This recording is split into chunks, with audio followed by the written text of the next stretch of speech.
I'm gonna tell y'all right now, all of these wonderful people would not be here without Patreon supporters like you. If you enjoy credible news, reviews, and commentary on UFOs and U.A.P.s 5 days a week, you want to support this show. What's your name? Marty. Marty, look how easy this is, Marty. Pick up your phone. Boom! You're a Patreon member. I mean, look, it's so easy. You just click the link, which is right here. Just for $1 a month, you can support this show. Just fill out the information and pledge what's comfortable for you. It could be $1, $5, $10, or who knows. Just support.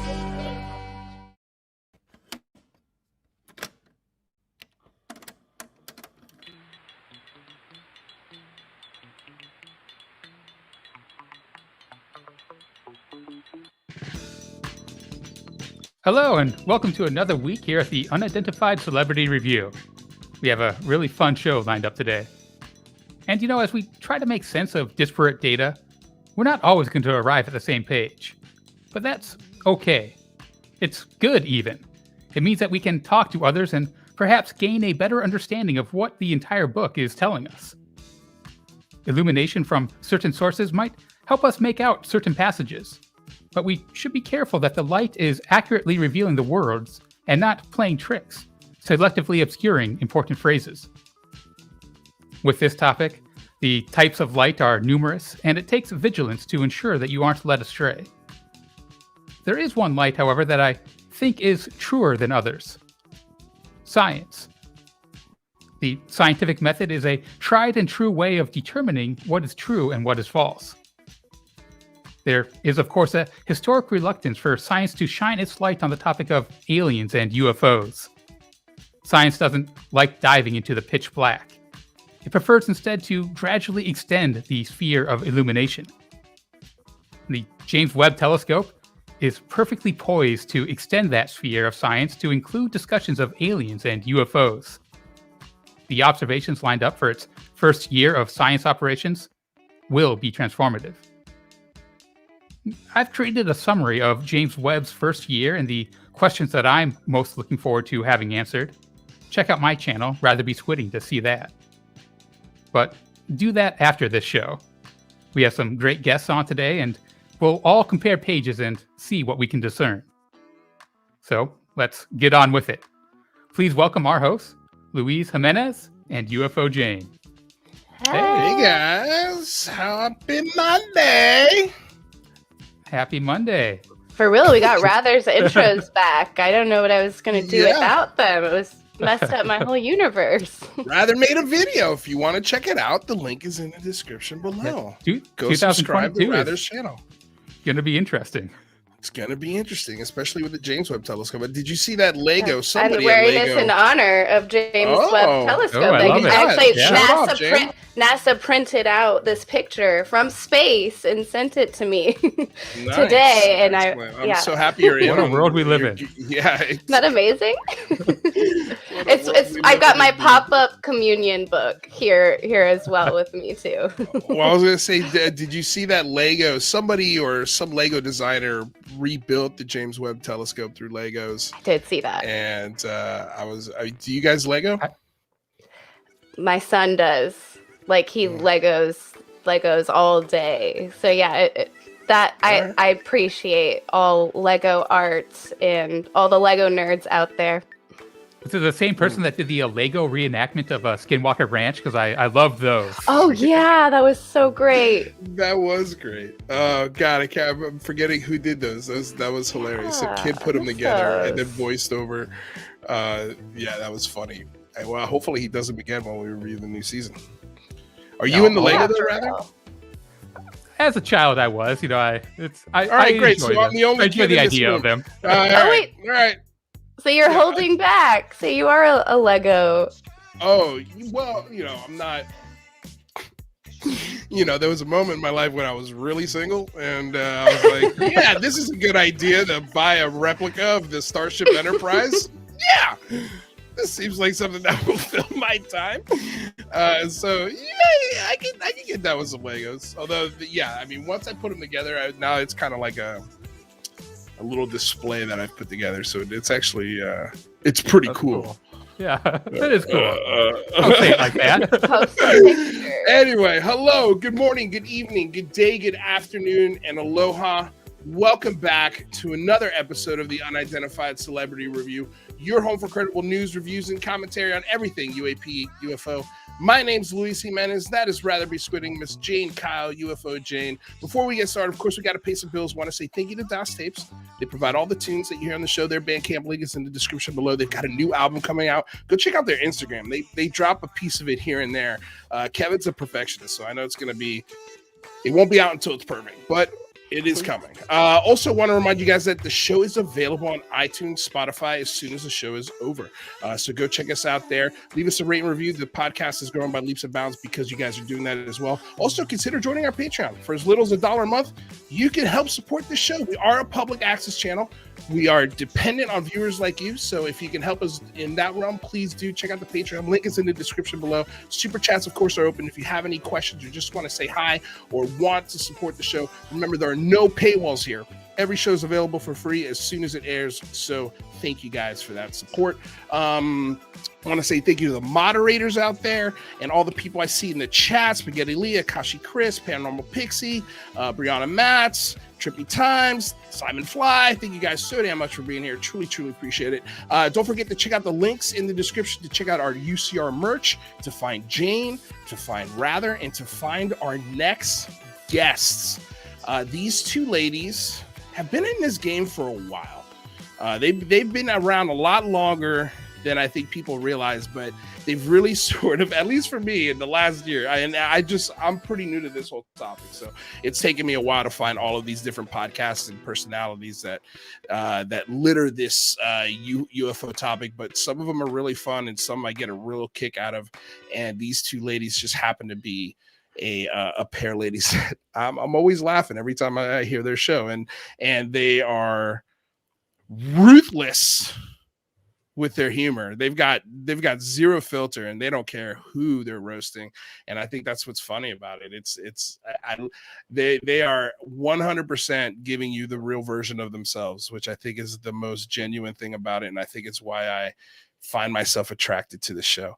So without further ado, podcasters, UAP, UFO legends, and pontificators, Jaimie and Bri. From that one time I was abducted by UFOs. I think it's also safe to say that we are having a contest. Looks like Jamie's frozen. Maybe we'll get her back here in a second. Oh no! But it's a great freeze, like great expression. Yeah, at least she's not stuck like. Right. Yeah, exactly.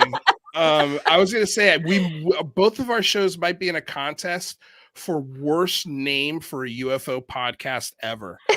Best Why was that not a category in the Golden Probes, Bri? You know what? I think that it should be. Maybe 2022 Golden Probes. That's going to be on there for sure. I give all the credit to the name to Jaimie. She picked it. We went back and forth for a while. I was like, no, I hate this. No. But she won. That's eventually fine. You settled on it. Well, then you have Tatiwaba. I mean, how do you pronounce? Yeah, Tatiwaba. Tatiwaba. Because it's just so long. That's half the reason why I hated the name is because it's such a mouthful. I think it was actually John D'Souza when he came on our show years ago now. He was like, Tatiwaba. And I was like, yes, that sticks. It's easy. And it makes sense now that we're not just our podcast that one time I was abducted by aliens. Now it's expanded, so it's easier just to say Tatiwaba multiverse. It's everything under the umbrella. I like the Tatiwaba multiverse. That's it almost sounds like an alien language. Like you know what? It is. It definitely is. We have our own lingo, so I think you're onto something for sure. By the way, I kicked out AOI MSG. Yeah, what's this word? I don't know. No, hold on a second. I don't know what's worse. I mean, that's not fair to AOI MSG. I mean, TOTIWABA is pretty. It's a lot more fun to say. It kind of rolls off the tongue. It's easier to say Tatiwaba. Yeah. It almost sounds like a Hakuna Matata kind of thing. Yeah. Well, we kind of have that Hakuna Matata lifestyle, you know. So I feel this is true. For sure. This is true. All right, here we go. We got Jaimie back in. Oh, good. I'm so sorry. Jaimie, I was like, no, she was abducted. I was like, literally the minute you were putting us on, it like my whole screen melted away and everyone's words, and I was like, there goes my internet, right as it did it. Yep. Sometimes there's always one. That's just the way the software works. But I'm glad we figured it out. Happy to have you here. I was just telling Bri. Yeah, no, it's an absolute pleasure. We were just talking about how our shows are in competition for worst name for a podcast ever.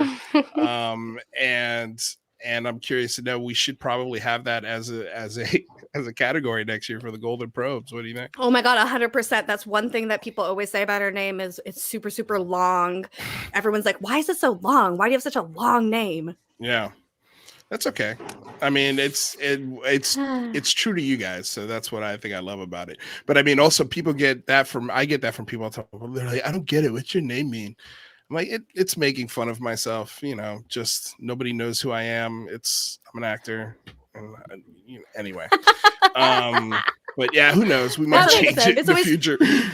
No, it is. It's always funny having to like explain the name because people ask us all the time, well, how did you come to that conclusion and how did you get to that name? And it's like I find it's an interesting conversation to have with people too. It tells you a little bit about yourself when you explain it.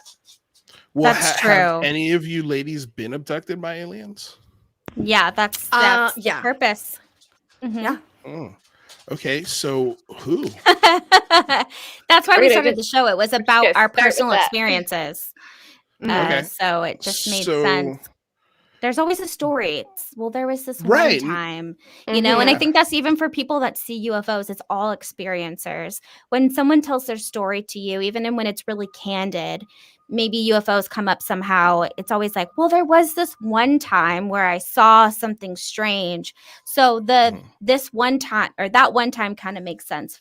Not even if we were, not just experiencers, but I think, like I said, whenever someone tells a story, it always starts off with, well, there was this one time. Yeah, no, that makes sense. And I like the story behind it. So, I mean, can I poke you a little bit? Like, can we talk about love to be poked. Yeah, go ahead. 100%. Yeah. Well, Consent is given. I feel like there's so many shows here with so many innuendos that you ladies put on. We've got butt stuff. We've got B&J, right? What are the names of the shows that we're doing? Because we're doing a lot. We got Bobby's Cryptic Corner. So we have Abduction Hotline. I love the Abduction Hotline. There's a new show that will be coming out. I think, we have our Sunday smoke sesh, but that is not a show. We don't record that. That is just anyone that wants to hop on to Zoom with us. It's really just a hangout. No pressure. Just stop on by. It's a Sunday relax kind of thing. And then, like I said, we will have a new show coming out soon. I believe next on the 18th, I believe. 18th, yeah. That is going to be a different, not really aliens, kind of aliens, but it's more of a spirituality. It'll be deep thought to Tiwaba. Cool. Well, so Jaimie, let me swing it to you. I wanna talk about your experiences. Before we do, though, Matthew Rides for $5 says, "What up, ladies? We poking now?" Absolutely. Hey, Matthew Riot love. Absolutely. Yeah, 100%. 100%. Yeah. Excellent. All right. Here's something that I think that I was gonna say, something that we want to do on our channel, I think me and Bri is we want to bring all these multiple facets to UFOlogy. UFOlogy isn't just like a one-track thing. There's so many deeper parts of it, and there's so much more to explore. So I think that something me and Bri do that we're trying to have fun with is look at all these different aspects of the phenomenon. So we have a space where we talk about cryptids, or we have a space where we talk about the more paranormal, or we have a show that's more silly and more funny where we watch videos and make jokes. And I think what we're trying to do is just explore all avenues of the alien topic just as much as we can. Okay. What's your favorite aspect of it so far?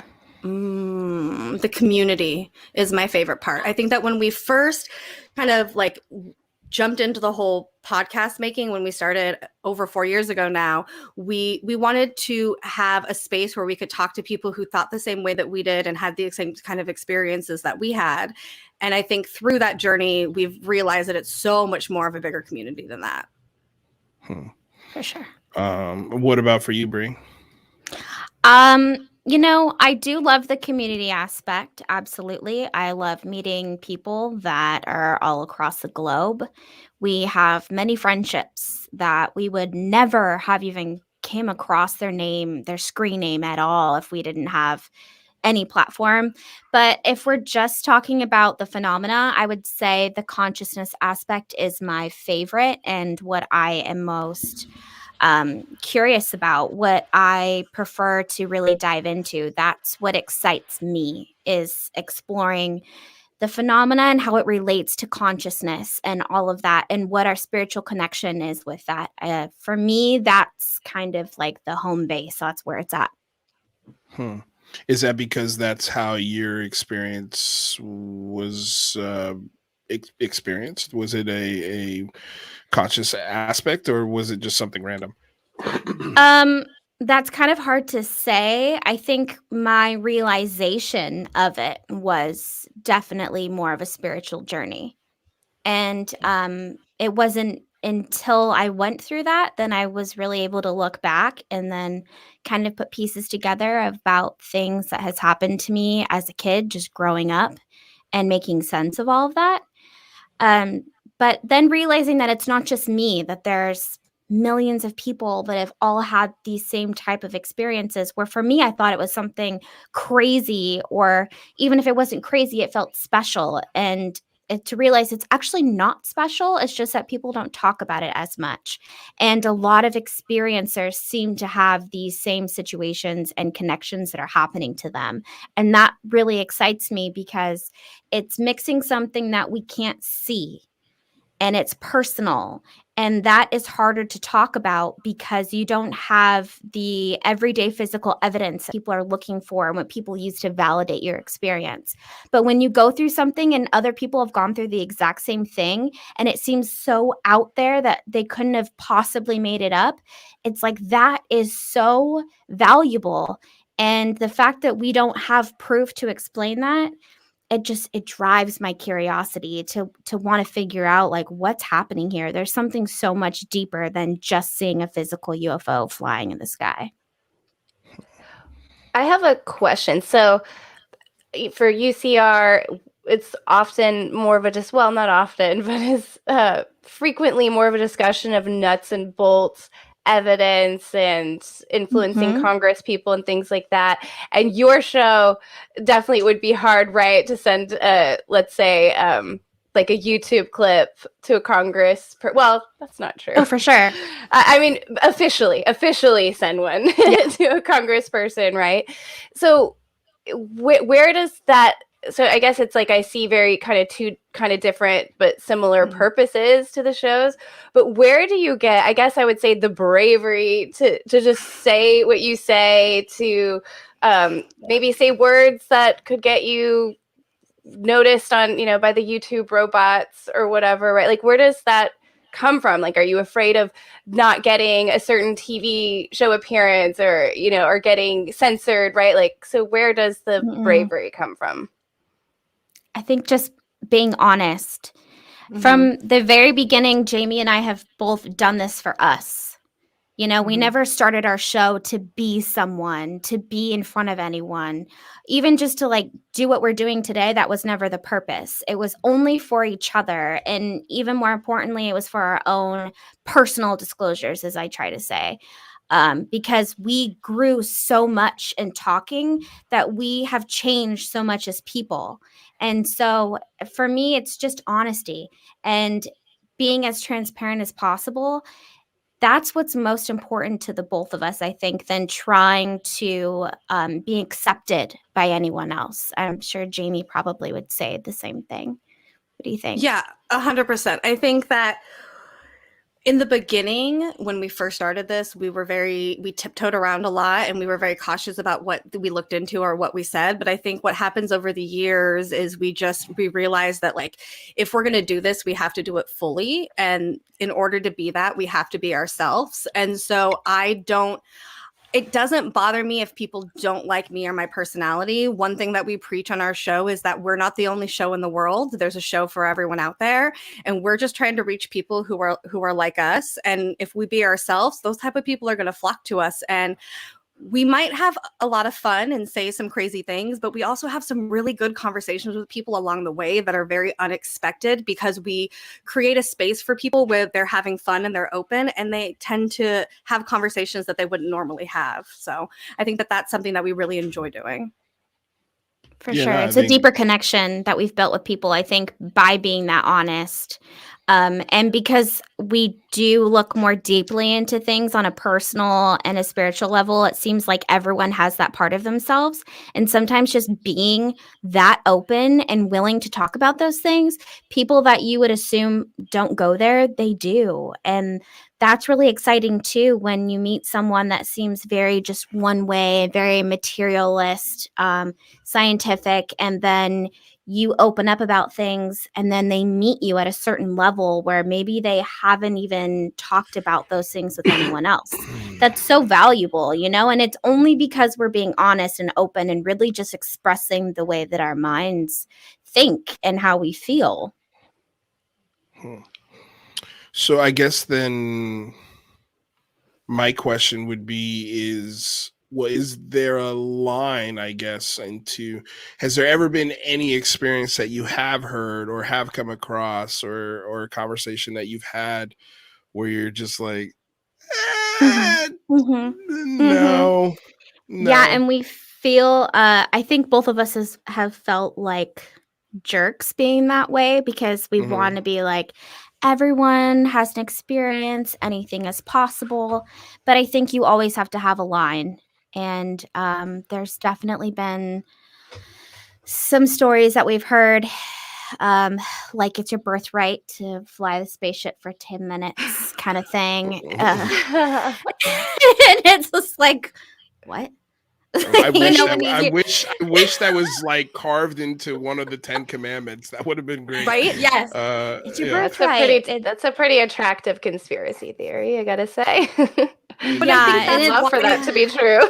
Yeah, but I think that's why we also have to have fun with the topic a little bit too, because I think that takes the pressure off of some of the more the interesting sides of it, where you get maybe some stories that you're not necessarily into, or some people who want to come on and share, but you necessarily don't want to be the one who's like using your platform to talk about their story, maybe just because you just don't personally believe in it or something. So I think that having a more fun aspect to it kind of helps cut that down a little bit, because it's more about having fun and not about having serious conversations sometimes. And I just think it approaches the subject in a different way. Do you guys have a different line? Like, are there times where Jaimie's like, I really believe this person, and Bri's like, no, or vice versa? Or who's more skeptical? I wouldn't say that we talk about everything. So before we do anything, like me and Bri are very, like, we communicate a lot. So if we ever have anything that we're not into, we both bring forward our side, and then we kind of decide from there. But I definitely, of course, we're going to disagree about some things. That's just kind of, I think, the nature of life. I think it's about how you deal with those disagreements. And what we do is just over communicate constantly. Over communicate, yes. And we've also switched our viewpoints, I think, over time. So we're actually going to kind of redo our intros, even just to our podcast, because our whole thing used to be that we're two sides of the coin, because we came from very different point of views. Jaimie was very nuts and bolts only, more science-based, and I was just the only like weird ethereal one. And so we had very two different points of views. And then now, as time's gone by, we've kind of morphed into like the same being, which is kind of strange. So it's also just over time morphing and evolving and growing. And I really think it's because how long we've been doing the show and the people that we've talked to, that we've taken information and we've kind of let it digest, and then we've just morphed our point of views to, you know, we're ever evolving. So that also plays a big point in it, that we're not just like two super separate people anymore. And that's kind of really fun too. And I always tell people, I think the point of life really is to grow. You know, you take as much information in as you can. And I think there's always a moment, there's a space and a time for everything. And it's okay to change your point of view and your mind. And if you're not growing and you're not changing, it's like, well, what's the point of it all, you know? So I think that's probably also been the most rewarding, is not only that we've changed our lines, that our lines are blurred, but that we've grown along the way. Yeah, I find your viewpoint really interesting, and you seem to be skeptical of a lot of people on kind of both ends of the spectrum, right? And you do a lot of a little. You could almost say that you're a little bit anti-establishment from the kind of the powers that be are that are pushing disclosure in the last couple of years. I'm curious, kind of what you think might be going on in the last since 2017. Like, why are we seeing this rush of government disclosure now? If you have any ideas. So I think my personal opinion on the matter is I think that we've gotten to a point where we can no longer ignore space. Space is the next frontier. I think that we've done a lot of things on Earth, and we're looking forward into the next, and space is the next thing. So I think that we've forced ourselves into a disclosure because the whole world is looking up now. And so I think that it's just time that it's happening. I think that it's been trying to happen for a long time. You've had a lot of people behind closed doors, especially inside of the government and stuff, who have been trying to get this information out. I just think the floodgates have finally opened and that we can't contain it anymore. That's a good point. That's a good point. I think that we only question just because we know the track record of the government. And one thing that's always been really important to us are experiencers and their stories. And it seems like sometimes the government puts things out as some type of official statement, and then they always change it. And so when all this first came out, I think the both of us were very like, no, we don't like that, because people are going to take their side of the story more than the experiencers, or more than people that know the subject themselves. And I think that's what it really was that kind of was annoying to us, was that almost like they're going to take control of the narrative. And what about everyone else that's been researching this for decades? So that's, I think, the only reason why we're anti-establishment in that, is that we don't want them to write their own narrative, because there's so much more to the subject than what the government tells you. And I think that just goes across for everything when it comes with the government. There's so much more that goes on, and they've for sure had a bad history with UFOs in general, the entire subject. And so, I mean, I don't think it's wrong of us to not trust them, right? It's like, okay, we've done this kind of game of cat and mouse for 70 years now. So why should I now trust you? But I do think that we're still going to keep our eye out to see what happens. We've always been keeping at least one eye to see what the government has to say. But it seems like we're hitting a tipping point here. And I think that there's something else going on that maybe we all can't even fathom what's happening. There's just so much going on in space with our science and with the government involving UFOs. So I can't help but think that there's something else underlying. There's something else happening. And that's what leaves me like, whoa. Mm-hmm.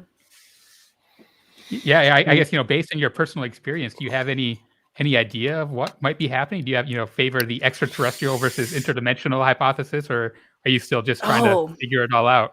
I think it's all the same. I think you're not talking about different things when you're talking about extraterrestrials or aliens or ghosts or paranormal or any of those type of things. I think that we're all talking about something that's on the other side of the veil. And I think that that's becoming more prevalent in society, that people are starting to connect the dots between all of these phenomenons, that they're not separate camps anymore. There's more to this phenomenon, and Skinwalker Ranch has a lot to do with that. It seems that it's this place where all of this phenomenon kind of meet in the same area. So it's interesting to see too, that it's not just about like an alien or ghost or paranormal camp. It's really people exploring all avenues of what we call the phenomenon. Mm-hmm. Well, let me ask you this then, because you brought up Skinwalker Ranch, and the thing with Skinwalkers, that's really a government thing. That's sort of an establishment thing. Is Robert Bigelow getting money from government contracts to do research on this thing, and now all of a sudden it's a TV show.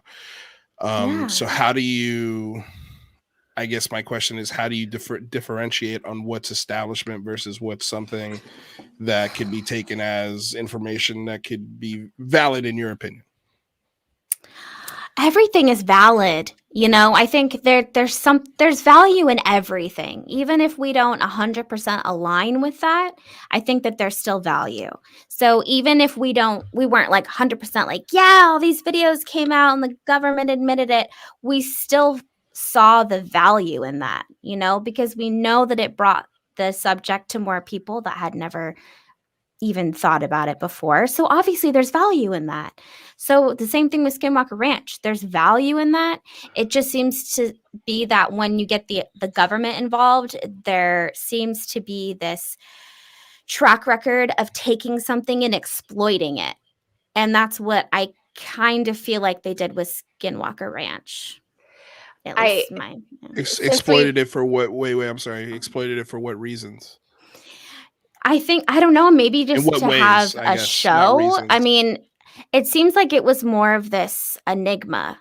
It was like, no one can go there. It's, maybe if you come with me, if you know my people. And then it was like, let's invite the History Channel and let's do a show. And the show started off okay, and then it got pretty boring. And then it seems like a lot of people that were actually into Skinwalker Ranch ended up falling off because of that, when it seems like there was so much more happening there.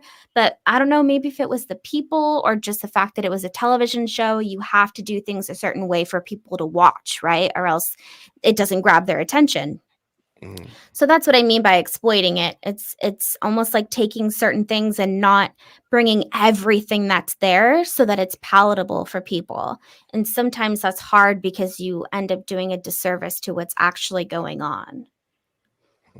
So since we're talking about Skinwalker Ranch, I've been thinking about it the last few days. So I have an article where I talk about Moonshadow Ranch, which is near Skinwalker Ranch and was just like only a rumor for years.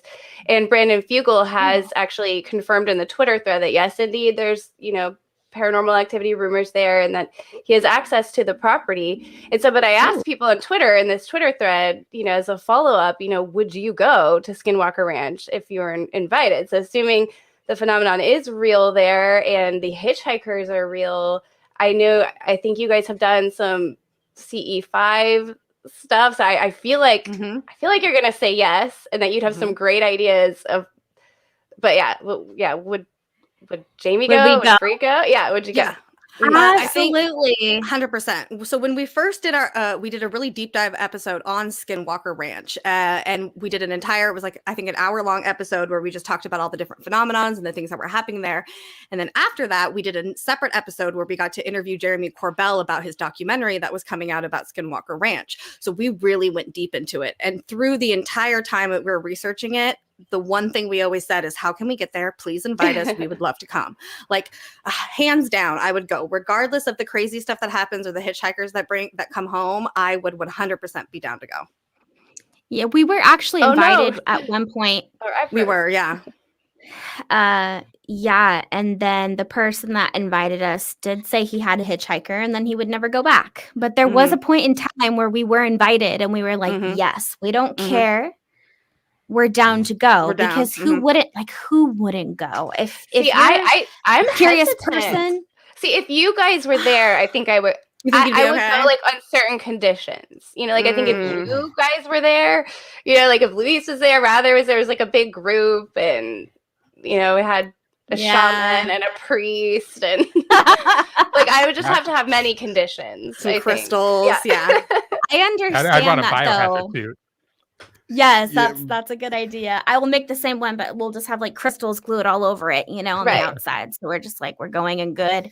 We got the monks with us. I understand that though, because as much as we're curious, I think it's dangerous, right? 100%. If everything that they're saying is true, then it's dangerous and it's not something that we can track down. It's something that's always going to be 15 steps ahead of us. And so of course that's dangerous. But at the same time, I think that the curiosity kind of takes over. And that's why, I don't know if I'd sell my car. I was going to say I'll sell my car to go. I don't really know if I'd go that far, but I think I would do a lot to go. I would be so down. It's an adventure, and life's meant for those kind of adventures, And I think like everyone that's in this kind of community, we all have that curiosity in us that wants to see the unknown.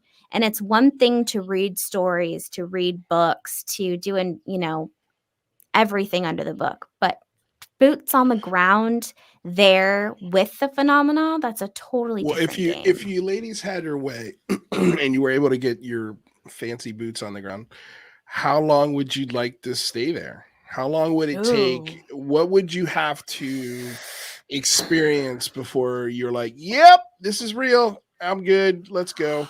Like, would you stay a month before you see anything? Would you say a year? Would you try to do like experiments? What would be the dream, I guess, if you could go? So me personally going, if I would want to go, my only intention would be to experience it. Personally, I do not want to document it or experiment with it or anything like that. It would just to personally go to just experience it so I know what happens there. So I think that part of the reason some people have kind of bad experiences is maybe their intention is a little bit different. So like, I think good intentions is one that you got to go in there with. But I think that like at the end of the day, I would stay there as long as it took to have an experience. And then once I thought my welcome was not welcome anymore, I would leave. That's a good point. I think I'd say the same. I would let it dictate what it wants for me. I think that I naturally kind of have the ability to know whether I'm not unwanted in a place. So I'd be like, okay, I think my time here is done. Thank you. I'm good. So then I guess my question is, are you convinced that there is something going on that ranch? Do you feel like you've seen enough proof in your research that you've done? Yes, I think so. I think that there's something very mystic about that area in general, and it's not just the ranch, it's the surrounding areas as well. So I think that 100% what that is, I don't know. That's what I want to figure out. I want to figure out what it is, but I definitely think that there's something there, and I'd love to experience it. Going back real quick, just because I'm curious, and Big Willie, thank you so much for the $5 donation. Truly appreciate it, my man. He says, y'all do amazing work and truly appreciate what each of you bring to the community. Oh, sweet guy, sweet beard. He's like a big sweet pirate. I could just imagine Big Willie on a pirate ship and being like, okay, everybody, let's get off this boat and treat everybody with respect and buy things. Instead of rape and pillage. Okay. Hit that like button. Yes, hit the like button. Smash that like button. Thank you so much. 150 of you almost in here. If you haven't already, please like and subscribe. If you guys want to hear more from Jaimie and Bri, their link is in the description below, so check it out. Going back to the establishment, I guess, conversation we were having, what parts of that story brings true for you? What parts of it are sort of alarm bells? I think the footage for me, I think it's the footage. I think that there has to be better footage out there. The quality. So to me, I feel like that automatically is like there's something that's being hidden. And so with that, the skeptic in me is like, how do you know that that's even ET tech? How do we not know that it's ours? And so I think it's with that. I feel like there's much better things to be observed. However, I know that the people that speak on, seeing it, even just like Gary Voorhees, he's such a cool guy. So I feel like that when you do talk to the people, you're like, okay, I believe them. I believe that what they saw is something strange and that they don't know what it is. The question is whether or not our government would use experimental craft on our own military, whether or not that was safe. Because they've done things like that before to their own people. So that's where I'm at. That's my question with it all. Ultimately. Thank you, Spooky. By the way, Spooky, £2 donation baby.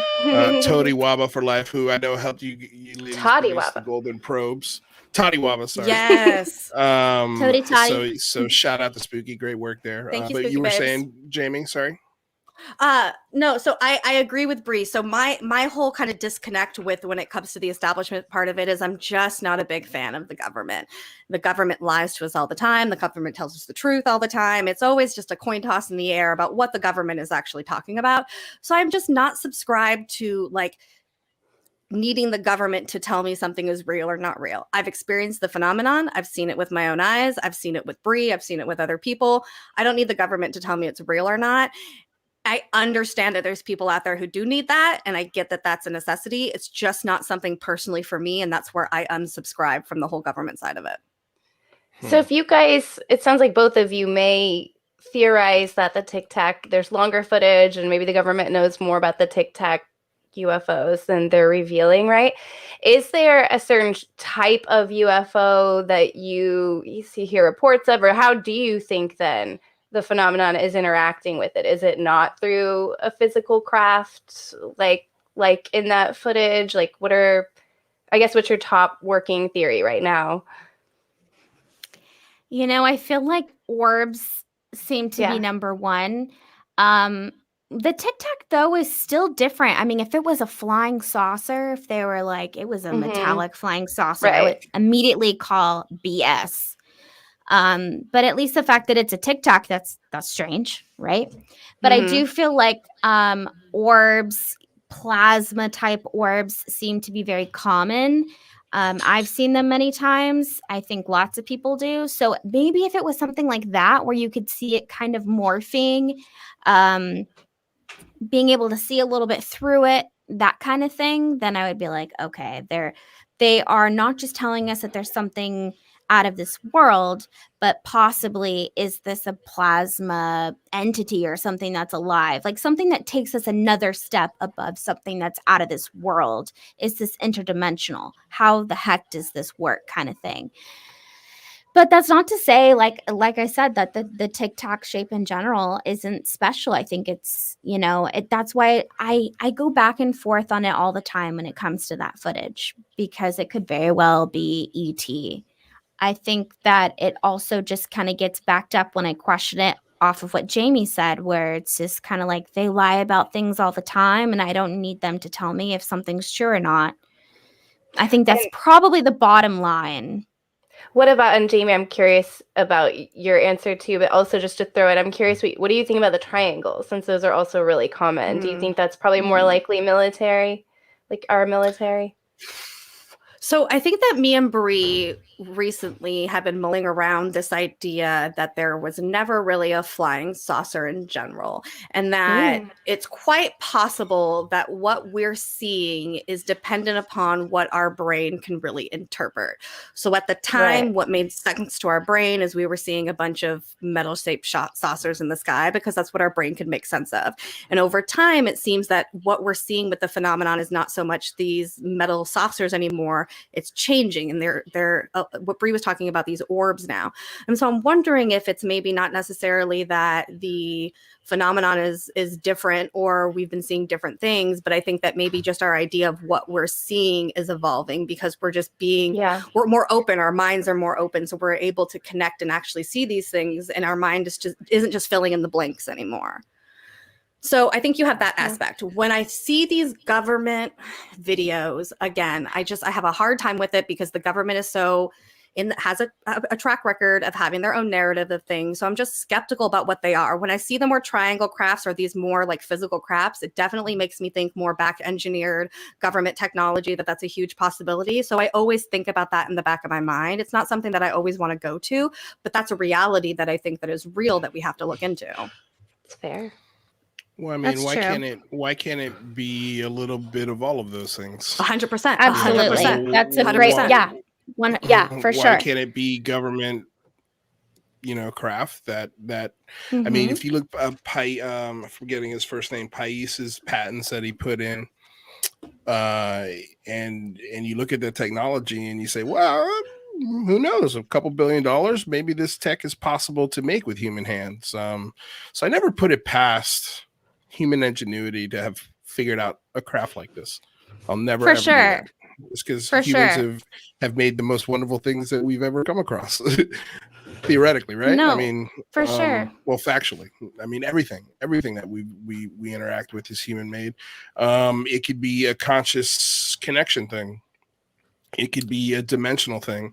It could be entities right under our noses, which that has been hinted at a lot in this conversation. from the establishment as well. Like this idea of, hey, you know, these things could be as misinterpreted as, you know, I love this. Chris Cogswell used this on one of our shows, and I thought it was a really fun experiment. If you're watching the show, Google 14th century paintings of cats. And what was happening is people were traveling the world and coming back and describing cats to painters, and then these painters would paint their version of what they were just told, and they're terrible. They're horrifying. Like they're the weirdest animal. Like you'll see like aspects of it. Oh, like, oh, they got the tail right, or oh, you know, they got the paws right. But it's just funny to see like how wrong those interpretations were compared to what a cat actually looked like. So I mean, you know, but this idea that this phenomenon, whatever it is, it manifests itself in a lot of different ways, and a lot of different ways that maybe we can't understand even as a society. And I can understand people who make decisions. Let's say they figured this kind of out and they're like, holy cow, this is scarier than all hell. You know, I mean, do we want people working? Do we want people paying bills? Do we want that family of four to not strap everybody into the car and drive into a lake?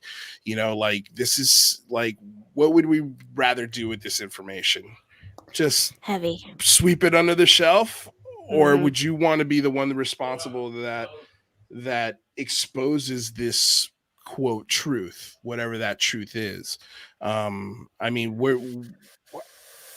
do you see like from a government perspective, they just terrify? Oh no, 100%. Like how do we answer these questions? It's not what I think people forget to understand is that when we admit that aliens are real on a mass scale, it changes the way that we live here on Earth. It changes our economics. It changes our belief systems. Like it is going to bring our society to its knees, which is why the government does have to be very wary about their statements and and what they bring out about it. So I agree with you 100%. I totally see their perspective, and I get that. I just personally am I think at a point, because I've just been researching it for as long as I have, and I've been dealing with the phenomenon for as long as I have, that I'm just like, okay, I've had enough time. Can we just get it over with and let's go? Let's just bring it on. Let the chaos ensue and we'll figure it out. Like, but that's just my personal, I'm not saying that that's the right thing to do by any means. This is why I am not in charge. This is why I'm not in the government. But for me personally, I'm like, bring it on. Let's go. Like, what's the worst that can happen? The world ends. All right. We have aliens. Let's go. Let me ask you this, because I've also had an experience, right? So for me, it's like, it's difficult sometimes because it's a 28-year-old memory. Like for me, I am not as definitive about it. Even though I've had the experience, it was up close, it was right in my face. It's not so much that I'm not definitive about it or that I don't have a belief system, but I try to fight that belief system at every turn that I get. And so how do you find yourselves, either one of you, do you find yourselves having that urge to be like, maybe I got this all wrong, or maybe this is a hallucination that I'm having, or something that I'm manifesting on my own? You know, because I have those doubts in my brain too, just because I've seen this topic. And that's why I don't definitively, you know, put a flag in the ground and say, well, this is where I stand. This is the truth. This is my truth. So therefore it's got to be true for everybody else. Where do you sort of wrangle that?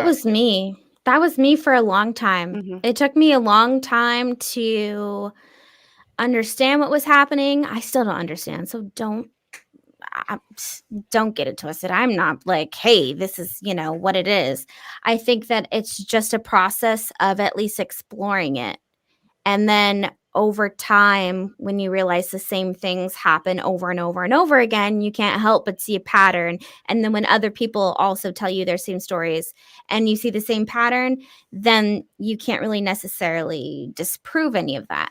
However, I think from day one, both of us have always been like, things change. You know, we are always shifting our point of views. I will never, ever, ever get on stream and tell you what this is. I won't. I'll tell you what I think it is or what I lean towards, and I lean towards that it's something interdimensional. But other than that, I mean, we've never said this is what this topic is. And I don't think that anyone should do that, to be honest. I think that's why it's called a phenomenon, because we don't know. We can guess and we can, you know, put things into little categories and see the similarities between them, but we're never going to know. And to me, that's almost half the fun of it, is knowing that we'll never 100% know, because it keeps that mystery. And I've said this before, I'll say it again. I think half the point is that it remains a mystery, because without a mystery, we're not questioning and we're not getting outside of our box. And if our mind doesn't have anywhere to grow, then we're stuck. And honestly, I don't think there's a point of being alive if you're not constantly trying to break down those structures and to think outside of that box. So that, to me, is where it's at. It's about the questions. It's not about the answers. Yeah, I'm really curious about your personal experiences. Were they pretty much just, you know, you see orbs and stuff, or have you actually had, you know, encounters with beings and things that have communicated with you? Both. Wow. And are those singular events, or are they kind of ongoing? Do they continue to happen? So like for me personally, things started when I was a child. I didn't really realize that till, like I said, we started to put things together. Then I realized that a lot of things that I thought were normal or just strange were beyond strange.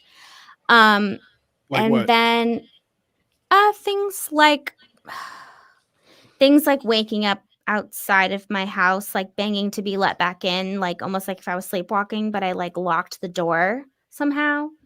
And my parents like coming to get me. Did you have any Prosecco the that doors night? locked? No, I didn't have any Prosecco that night because I was very little. I was probably like 6, like 5, 6. Well, and I sleepwalked as a kid, and I never ended up outside. But it does happen. But like outside with the door locked. Yeah. And it's things like that where they're like, what did you do? Like, you know, just like so confused by that. Those kind of things. What was your parents' reaction to that when they found you outside in the middle of the night? They really didn't think anything of it until recently. It came up probably like 6 months ago when my mom was like, oh, that's what happened to you. Like, you know, that wasn't until all of this that she was like, this makes sense. But as a kid, it was just they didn't think, I don't know why, but at the same time, I didn't think anything of it either. There's just certain memories where I know something was off and I know something was wrong and it was weird and it was out of place, but it wasn't something that was talked about. They didn't say anything. It wasn't, like I said, until like 6 months ago where my mom made a joke and was just like, oh, that makes so much sense. No wonder that's exactly what happened. And then you used to have dreams where you were yelling nasty freakers all the time and to like get away from you. Like just weird things like that where it's like, okay, that's interesting. And then beings always in like dreams and weird sleep paralysis things. But I haven't actually had any strange experiences in like a year now. That's pretty recent, though. Why that is. I think because of COVID, we've been kind of trapped inside. We haven't been like going out and looking up too much, I think. I think that we stopped. I think my last real experience was right before COVID. Oh, wow. Are these passive experiences, or do you have dabble in the CE5 and kind of that trying to contact and manifesting we've stuff? done CE5 before. We've even done CE5 with Dr. Stephen Greer before as well. We've been to one of his meditations before. I think that CE5 is such an interesting thing because it has this really weird reputation of like being this weird cult, and Stephen Greer is trying to steal everybody's money and stuff. But CE5 is just putting your intentions out into the universe and asking to have communications. And I think that people forget that. And I think that we do that every time me and Bri go out and look up. When we're together, we spend a lot of time sitting outside. We have like little lasers that we have and little apps on our phone that we stare at. And we always just put really good intentions out, which is, I think, why we tend to have more experiences. And that sounds really woo-woo when you say it like that. But I think when you get down to it, what it is is it's a consciousness connection. It's not like, hey, I love you, be my friend. It's more like how does our minds work? How does it connect? Is there an ultimate consciousness when it comes to all of us? That kind of thing. So I take it in more of that aspect opposed to like peace, love, and aliens and you're my besties. It's more like there has to be some type of consciousness connection if you can go out and just think it and put intent. I think about it from that perspective of how does that look from an outer scale if we were to really like zoom out of the earth and not just see what's physically here but what's actually here. That's my take. So it does sound woo-woo, but I think it just goes back to the consciousness aspect that there is some type of connection, and I really don't think that can be ignored. The only Gomez. Oh, go ahead, Jane.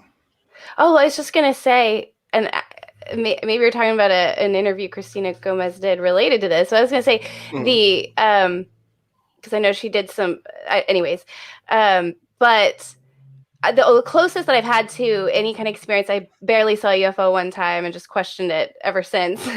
But I've had weird dreams. Like that's the closest thing is actually, especially when I was pregnant, it was really wild. I had like 3 dreams that came true the next day, and that kind of never had happened to me, and like kind of lucid dreams and stuff like that. Do you think that there are different ways to experience this phenomenon? Is dreaming a way to experience this? Does that really make it less real? Like, what are your thoughts around that? Yeah, so me and Bri, we have different experiences in the sense that a lot of Bri's experiences tend to be more in the astral realm when she's meditating, dream time, things like that. And my very first experience was what I would say is very physical. Like I saw a physical craft, I followed it, it looked at me, we had an interaction.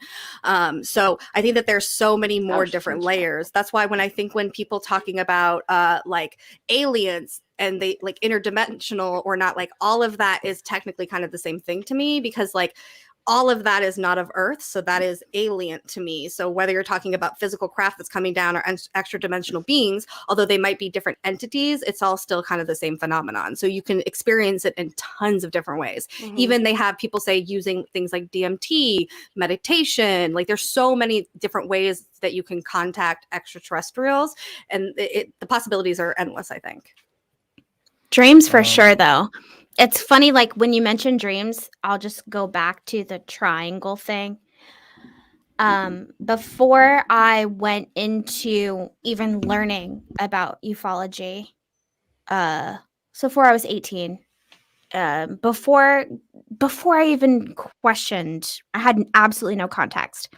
I started having dreams constantly, like every night. And one of my first dreams that I'll never forget, and Jaimie knows the story, I was having dreams of black triangle craft. And they felt so real. They felt so incredibly real. I felt like I could feel the sensation of like being sucked up by them. They were just everywhere in my dreams. And then it wasn't until I started to really dig into this that I was like, wow, okay, so that's a thing. Okay, that's weird. But I, honest to God, had no idea that was a thing. And then that started happening a lot with my dreams. I started having dreams like that, or things that I would see, or things that would happen in my dreams, and the next day it would happen in real life. So I honestly don't doubt that for you, Jane. Like that's well, hard and here's you what's can't. creepy. There's no Are you hiding physical... Are you hiding under furniture when the black triangles are there? Because I have had the dream of the big black triangles like hovering over my town, and it is so terrifying. It is so terrifying, and of course I just attribute it to, well, I've been reporting on triangles and I'm thinking about aliens. But I mean, after you have many dreams, right? Certain ones, stick out to you. Some stick. Yeah, and I was trying to mention earlier, I don't know what you're going to say. I guess Christina Gomez is in the chat. Shout out. But I remember there was an interview she did where she, I think, I don't know, maybe I'm misquoting, but I think Luis Elizondo, like, even has talked about like out of body experiences and remote things like that. Right? Yeah. So that was all that I was referring to. Before. That's cool. That is so cool. She had eloquently said on my show in my first interview with her, I'll never forget this. We were talking about CE5 and sort of what she thought about it, and she's like, CE5 is just a relabeling of something that's been there for a long time, and it's just meditation. That's simple as that. And I was like, oh my gosh, I never thought of it in that way. You're absolutely right. He just kind of stole something that already exists, slapped a new label on it, and packaged it and sold it as something else. But I mean, I would assume you could kind of see. What do you mean by yes and no? I'm going to say no, because yes, meditation, but no in the fact that it's using meditation to contact aliens. Where like meditation is one thing, people meditate all the time, but I think when you put it in the framework of CE5, it means that you are intently, and you are like yourself being like, I'm initiating contact. And I think that's why there's that separation where, yeah, it is meditation, but it's putting it in the framework of where it's on your terms. It's not like, but I think they show up to your house. It's almost like prayer, kind of, right? Like, come here. Well, that's what I'm saying. It's almost like prayer or meditation. When you look at the early descriptions of it, it is very interactive. It can be very interactive with whatever it is you're meditating on, and sometimes these entities manifest themselves in different ways, but you are meditating, and maybe he in his experiences also experienced those same things. And I mean, because for me, look, I don't like Stephen Greer. I think some of his early work was phenomenal, absolutely groundbreaking. And then he went into this world of charging $2,000-$3,000 to go out to the desert and taking pictures with people and supposed invisible craft, right? Telling, dropping flares from planes just to get footage for a film so he could sell it as this genuine CE5 event. I don't dislike the idea of CE5. I just wish I could sort of get ready, Greer. Just unstick the almost like cancer that is Greer on it, because I feel like there is something there. There's something tangible that needs to be discussed and explored. And Rather and I, we've gone back and forth on the meditation thing, and it's but then when I grill Rather, have you ever tried it? And the answer is like, well, there was a good UFO sighting. There was a great UFO sighting at Contact in the Desert, though, and it was definitely not flares. So I mean, it's actually has yielded some results. Just because and I don't know anything about Stephen Greer, but it doesn't make them extraterrestrial, or it doesn't mean that you were the ones who contacted it. No, but I think that you're hitting on a good point, Lou. What's happening, I think, in the UFOs field, especially recently, is we have a lot of these celebrities in the UFO field who started out with this really, really good information and telling their stories. And then I think what happened over time is that ego and fame became more important to them than talking about the topic. And so then the topic tends to get exploited. And there's a lot of hate in the community right now about people being monetized or getting money for doing this subject. And I think that there's a line of when you let your ego take over and let the money dictate what you do. And there's that line of just using it to live your life and doing what you're passionate about. And I think Greer and some of the other people in the field, unfortunately, have tipped that scale from going to just giving good information, letting their ego take over, and it wanting to be a show about them and not about the phenomenon anymore.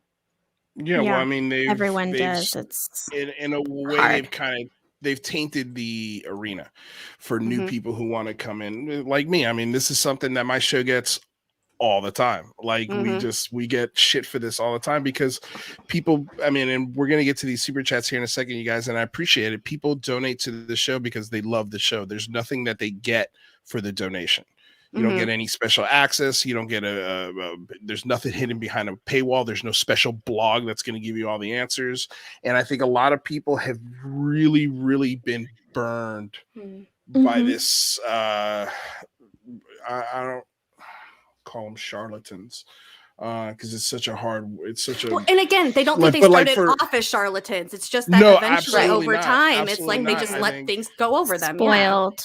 Yeah, I mean, for example, I bought Linda Moulton's House first film from a film perspective in the time that she did it. It is amazing. Collectors now. It's one of my favorite little UFO films out there because it feels so much like Her A Strange Harvest. In Search of. No, yeah, Strange Harvest, but it feels like In Search of with Leonard Nimoy. She did the music, she produced it, she directed it, she got the cameras, the equipment, the producers, she edited it. And this is in 1976. This is way before any sort of women were making film on any level, no matter whether it was a documentary, a news piece, or a film. It was very difficult to be a woman and get your foot in the door in that realm. So from that aspect, holy shit, she deserves so much respect and credit. Snaps for Linda. But the thing that bothers me is today she's got a documentary about Antarctica and how there's bases underneath the ice, but she's never even set foot there. She's never even been there. So how can we be telling people that there's bases under the ice when no one's ever been there? And there's also just a ton of information that she shared that's turned out to be bogus, just straight up lies.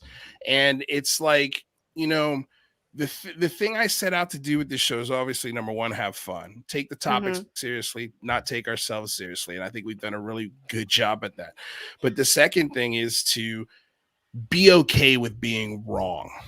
Oh yeah, 100%. About this topic. Like I would have way more respect for someone who said, hey, in 1976 the evidence was really pointing me in this direction, but in 2022 the evidence just isn't as compelling as it was back then. And so what's changed? Where, like, how can I dive at this in a different and new perspective, as opposed to just sort of digging up the same old talking points that you've been doing for the last 40 years? Like, there are good explanations, and we've heard these confessions from these military intelligence people that, yeah, they were picking up cows and helicopters that made no noise with LED lights attached to them, doing weird shit to cows to create a narrative that would cover up military tech. That sounds morbid, but so does kidnapping American citizens, pumping them with LSD just to see what happens.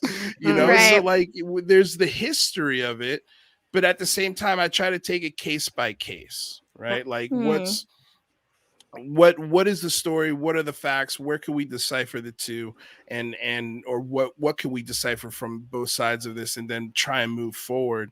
But like, even with, like, as much as this show loves to push a political narrative, because for me, my personal belief is that the day this topic becomes a serious discussion point at every restaurant, at every office, at every dinner table, at every single function, and on every channel and on every feed that you see on social media, it's gonna come because it's either A, made it 100% clear that it's real on its own without any human interaction, or B, it's going to come from an announcement from an official place like the Oval Office or the Pentagon.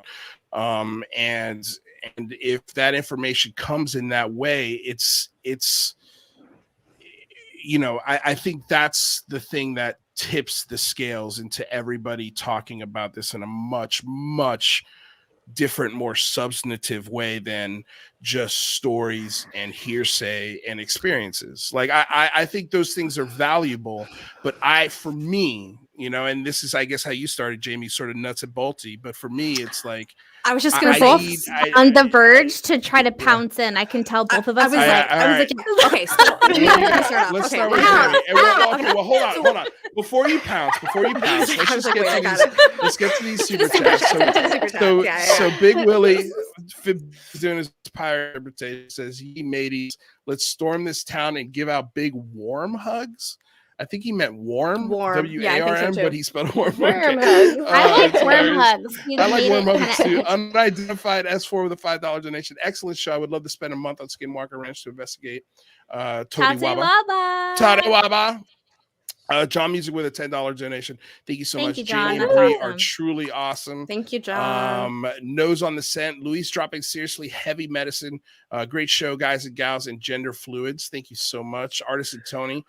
This is to buy a Snickers for Luis for the U.C.R vending machines. Thank you so much. God, how killer it would be to have a vending machine here. Right? Nose on the Scent again. Why can't interdimensionals be only one aspect of nuts and bolts? ETs, shout out to Lindsay Ellis, and then Christina Gomez, $5 donation. Ladies representing, darn cool. Thank you, Christina, for being here. And then she had another comment.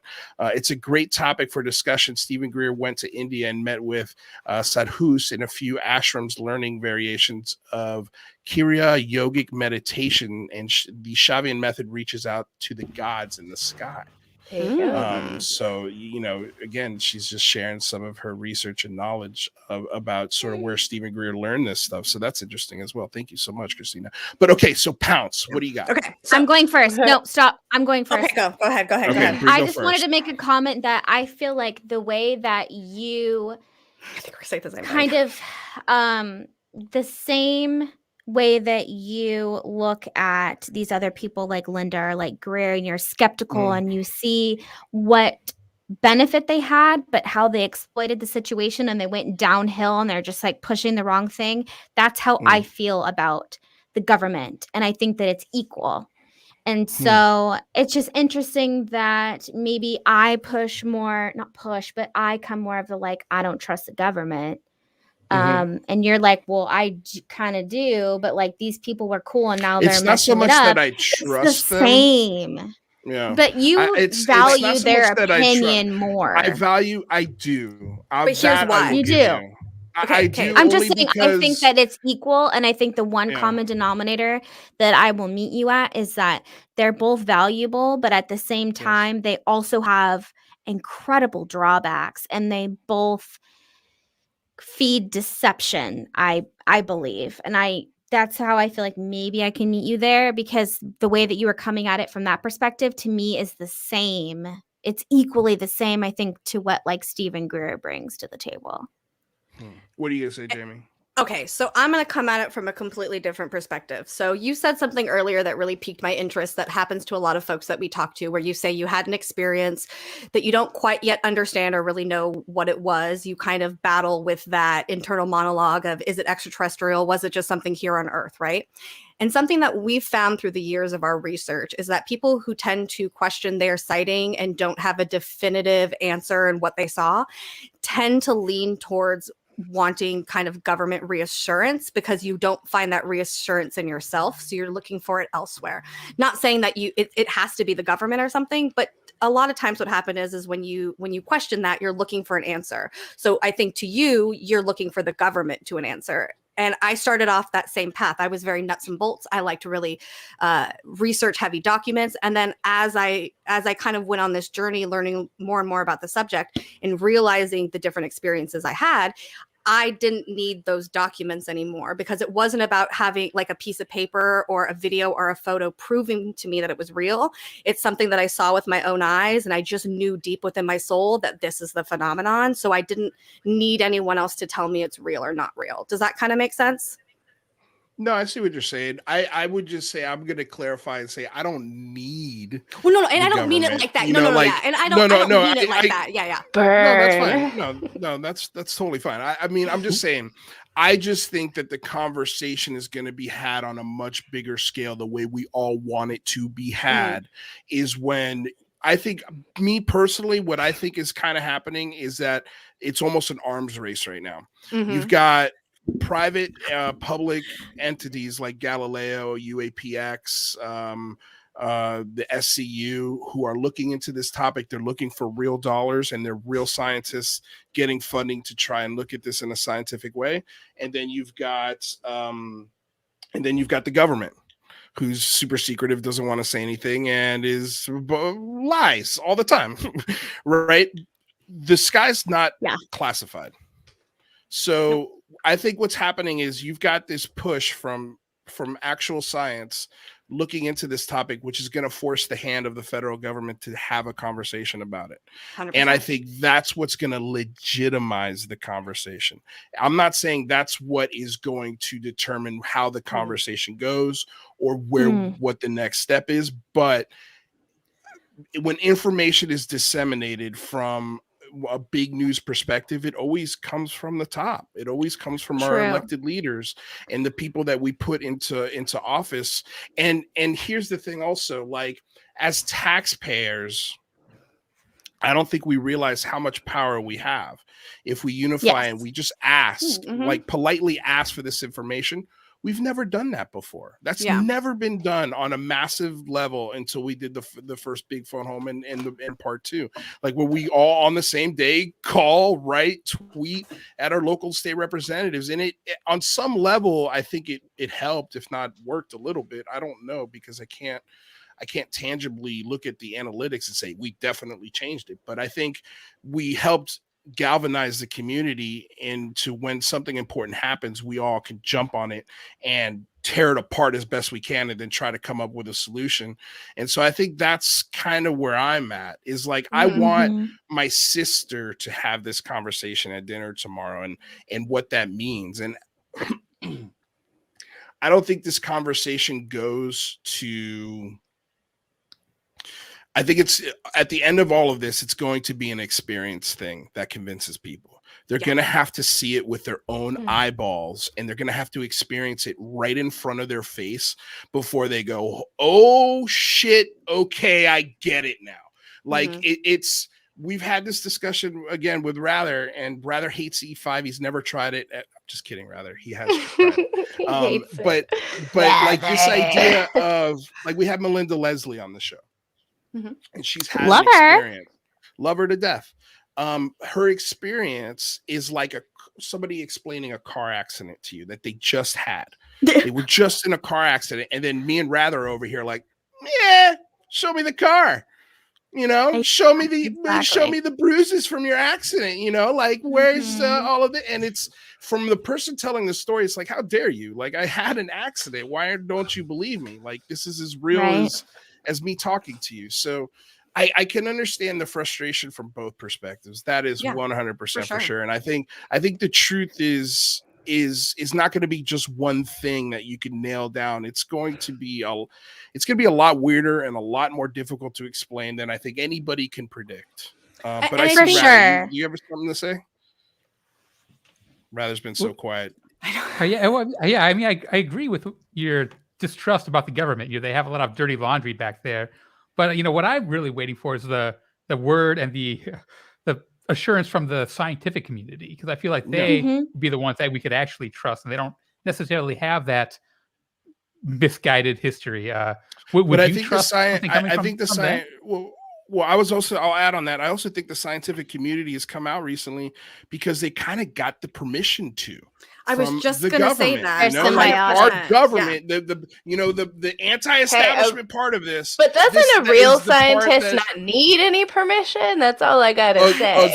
No, but that's the idea. Maybe there's things that are being held from them. But we're talking about government and science, I think, in one breath. And so that's kind of why I bring that up, right? So, like, you're looking for the scientists to give us some assurance, Jane. Right? Yeah.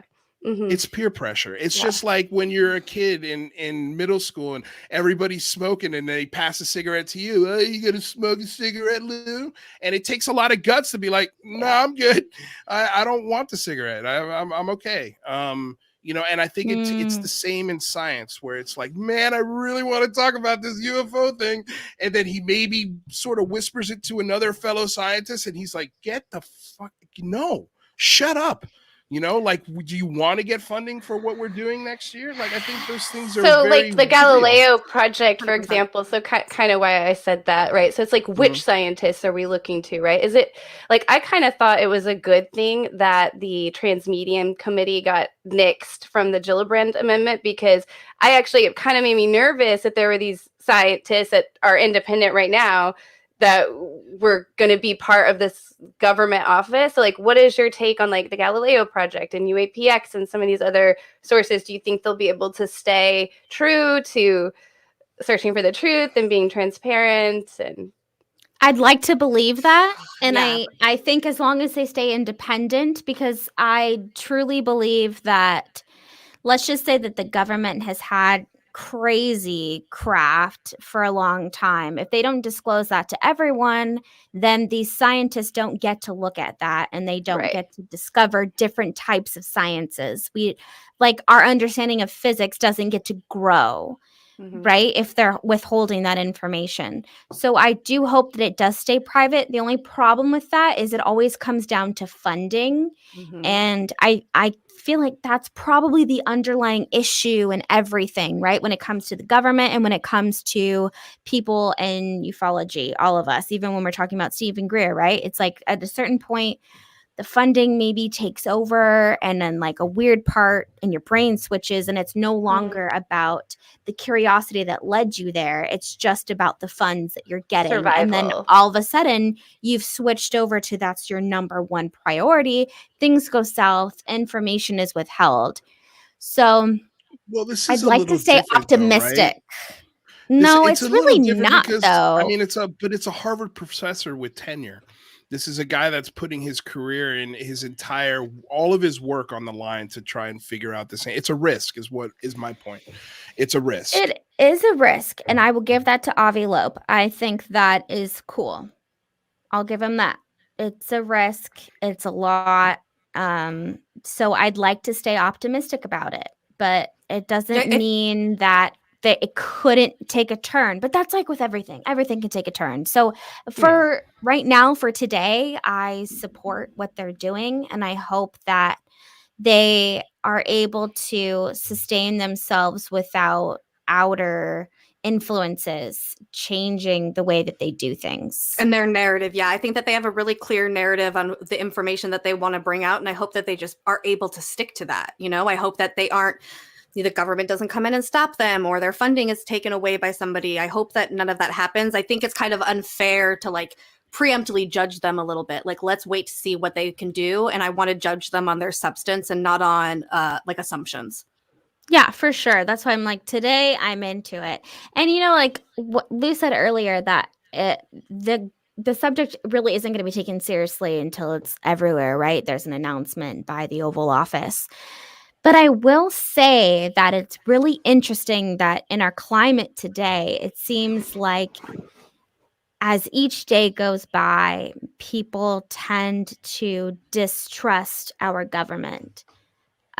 Even when it just comes to the smallest things like an illness, Yeah, well, I was just saying today to somebody, like, how do they disseminate this rebelling against that? Yeah. I wouldn't be surprised if an entire group of people don't care about that anymore, because what I think is really simple, and like I totally trust the science on that aspect, without saying the word, we all know what I'm talking about. I trust that, but there's so many people that are doing the opposite, that are rebelling, and it's almost like recruitments by the day. There's like an army that's building up. So think about something just as heavy as that other situation when we come to UFOs. I don't know if you really need that announcement from the Oval Office anymore. The mainstream media does not have the same they don't have the same impact on people anymore. People hear things that they don't trust them. That doesn't mean anything to them anymore. It seems like people are paying more attention to channels like yours. They get their news from you, not from CNN or MSN Fox News, anymore. Yeah, so I really wouldn't be surprised if over time it's this community that's building, and it's this what needs to be fostered in order for the impact to happen that you're hoping for. Maybe we're putting too much pressure on this government aspect when it seems like that's kind of dwindling down by the day, Is it? I think that you probably have more impact on the everyday people 100%. than you realize. I was going to say, I think that your big phone home was it was more of an impact than just the calling to them. I think that you got huge group of people together who talked about UFOs. And I think that itself, regardless of if you think you made an impact on the government or not, you did something really amazing by bringing a large group of the community together. And that's really something that's beautiful. And we need more of that. Yeah, no, I'm with you. I think that there's gonna be I've compared it a couple times to a tsunami that's coming. We're standing at the shore and we can see that the tide is going out rapidly, which means only one thing. And the wave that's coming at us is going to be curiosity. And this show is in a really fun position to be the brunt of that wave. Because I think you're right. I think trust and it's what I was pitching to the government is that there's a trust issue. The people don't trust you because you talk out of both sides of your mouth. And if you want to win some trust back, I think being honest about this topic would win you an immense amount of trust. And I still believe that, honestly. If they were a lot more honest about this topic and gave us some information that we could all, like adults, go home and decipher for ourselves and come to a conclusion, that I think that would win a lot of brownie points for the government, especially when it comes to trying to provide a unified, safe message when it comes to dealing with a virus or whatever the emergency is. Because I think you're right, Bri. Like, we can't. Our government as a whole has, but not just our government, the the world's governments have absolutely failed at providing sound information for people to digest and follow during this pandemic. Like, that's just fact. And so it's now going to be difficult going forward. And this is where it gets scary, and we might slip back into the dark ages because there's no trust from the top. And there's needs to be something that people can, go home, cook their TV dinner, feed their kids, and get some information that's going to either keep them safe or make sure they make it through whatever tragedy is happening, whatever it is. It's a scary place to be. And so I understand what you're saying 100%. I feel like a topic like this has more of a unifying power than it does a dividing power. And I think here's something we have to remember too, that at the end of the day, we are all looking for the exact same thing. What we're looking for is that this topic to be so normalized that we could walk out of our front doors and have a conversation with people about this subject and nobody look at us sideways.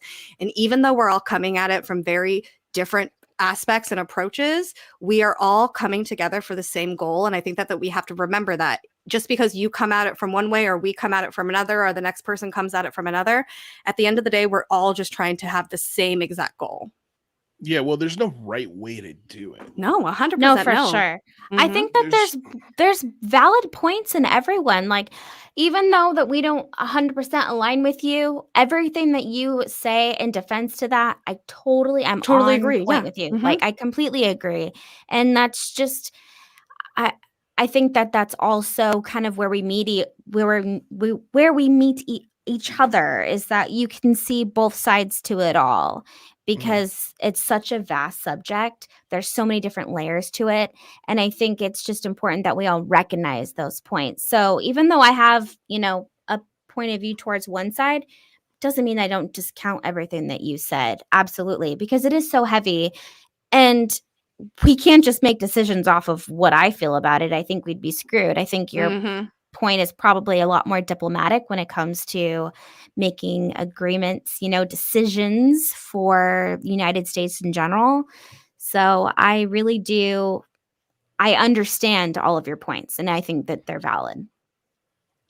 100%. I feel like I've been seen.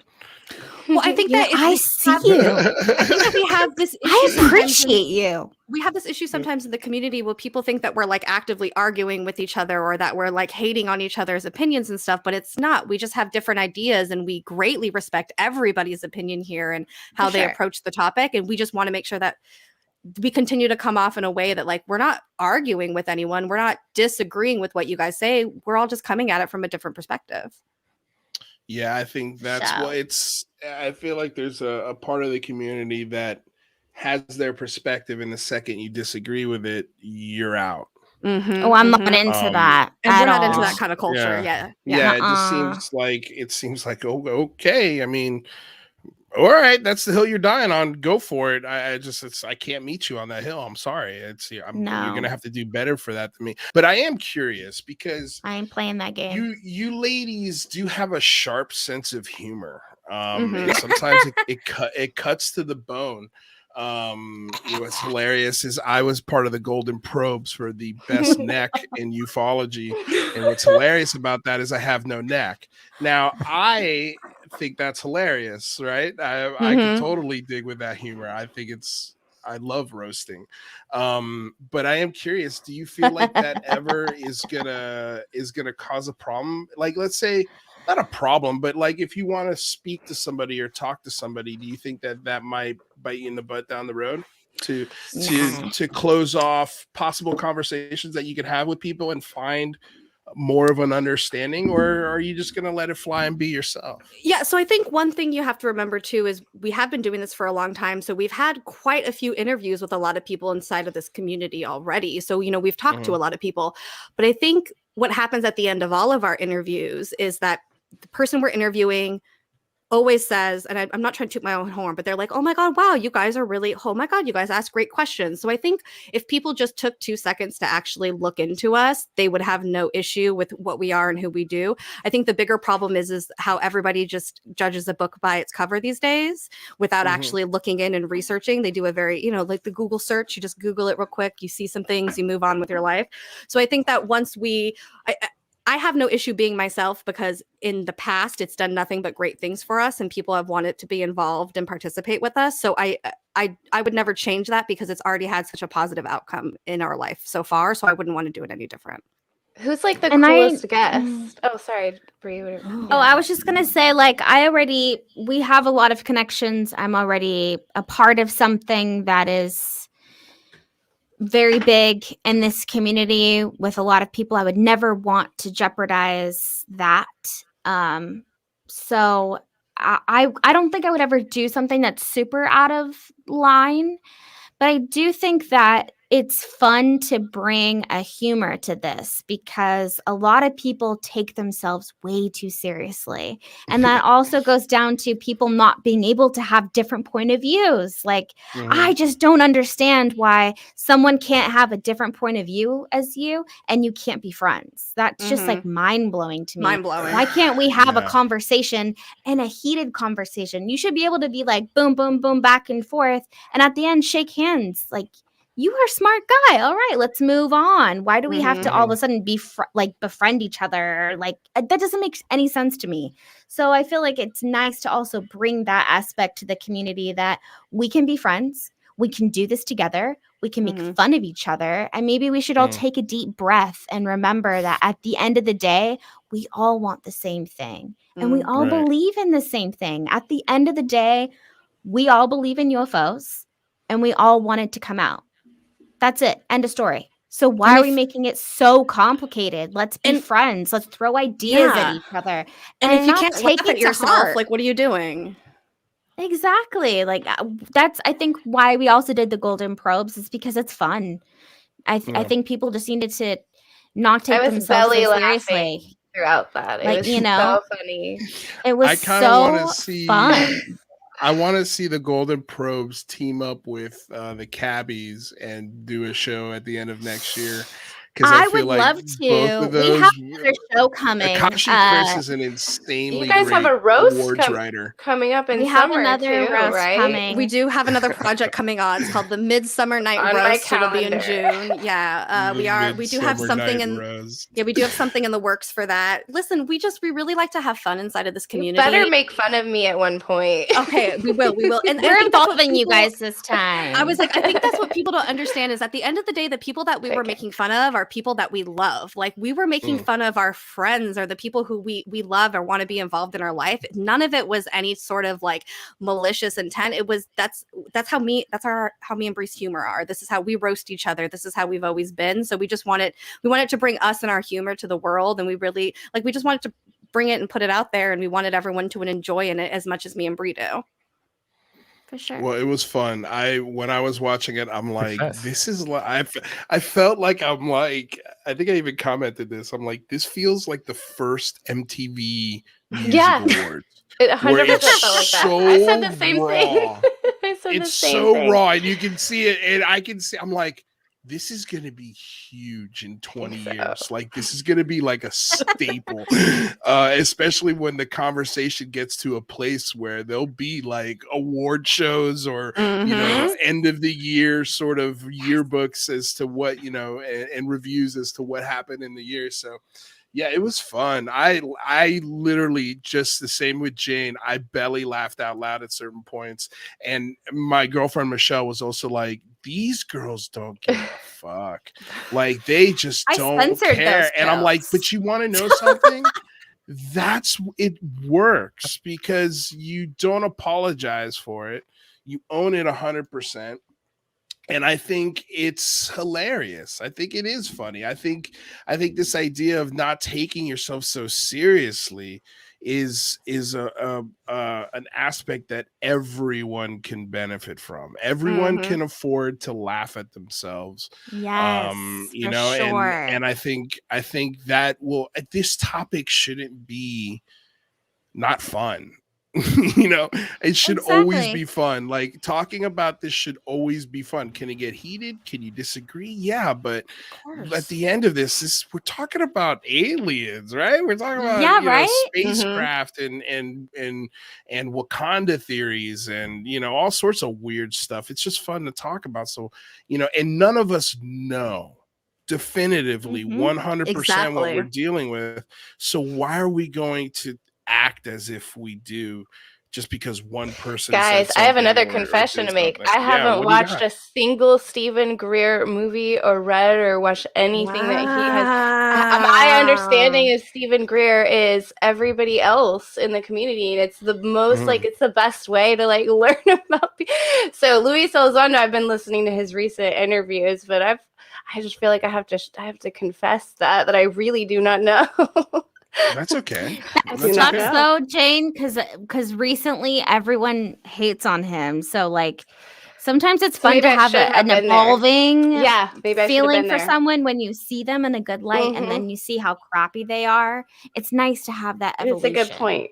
You know, but when you start off, it's like, ooh, I kind of have that feeling. I kind of have that feeling actually. Now that there's so much hate, I'm like, oh man, I kind of wish maybe I was paying more attention. But I was paying attention to everybody else in the community though, and that told me a lot that he definitely changed the game in a good way early on, but it sounds like that there's a debate these days. Real quick, Christina Gomez had another comment here. Bri nailed it.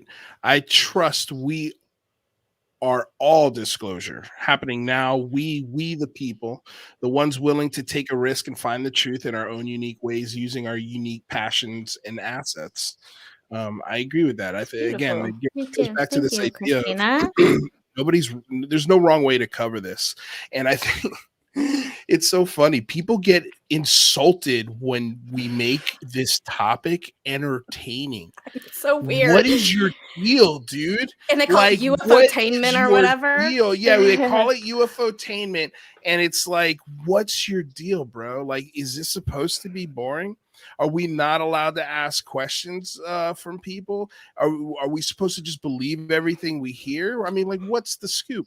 Like, why are you so angry that we're trying to have fun with this and entertain people? Like, we make our sports entertaining. We make our movies, our art, our basket weaving. Everything can be entertaining. Why are we going to draw the line in the sand on UFOs? No, not entertainment. No entertainment allowed when it comes to UFOs. You know what? No, Lou, I believe in calling those people out and having them say it to your face. Yeah, 100%. Oh, they'll never say it to your face. They might. Never. We've had issues with that before too. We on our show. Hash it out, and at the end of the day, it's all good. So I firmly believe in calling people out.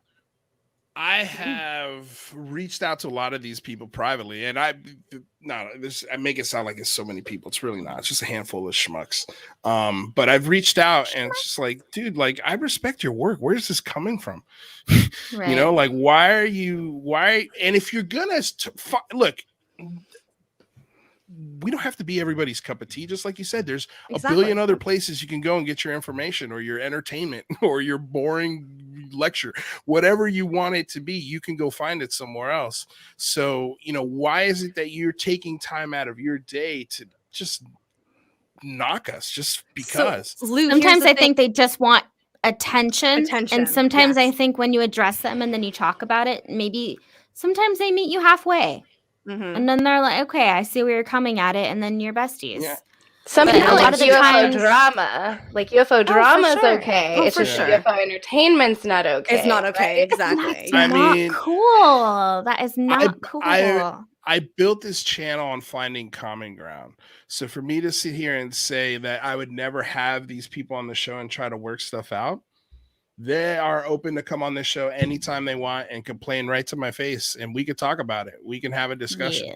Yeah. You know, but no one ever takes me up on the offer because they don't have any moral or philosophy to stand on. It's muddy ground that they're standing on.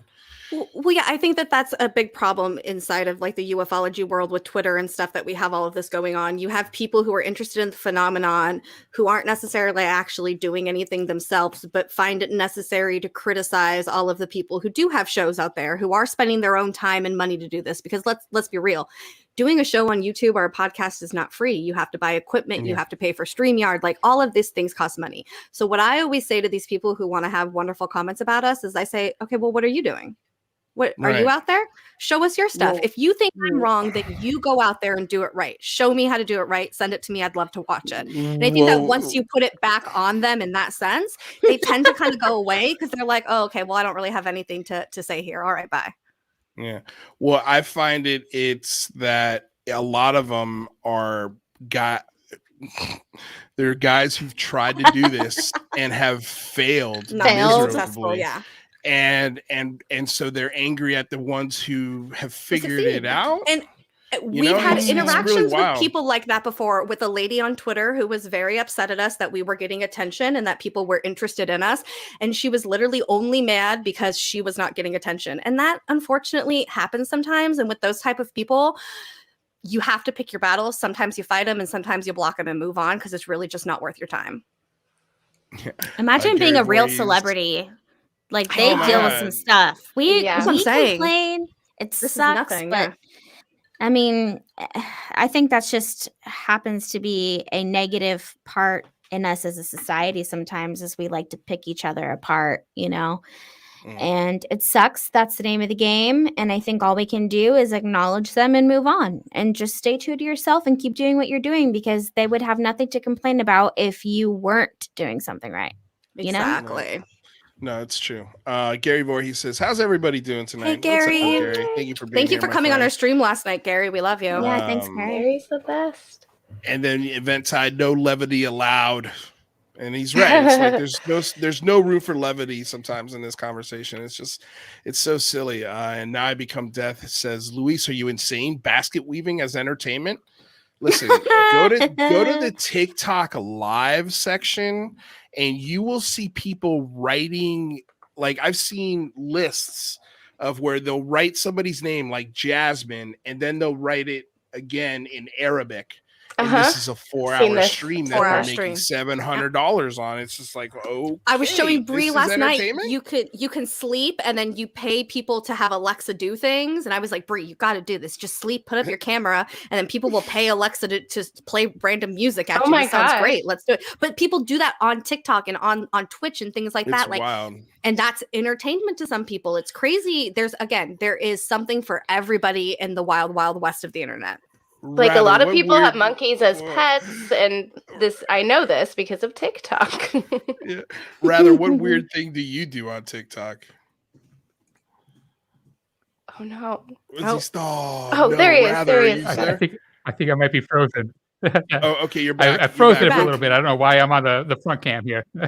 Okay, yeah, no. I was asking you, what weird things do you do on TikTok that you haven't told anybody about?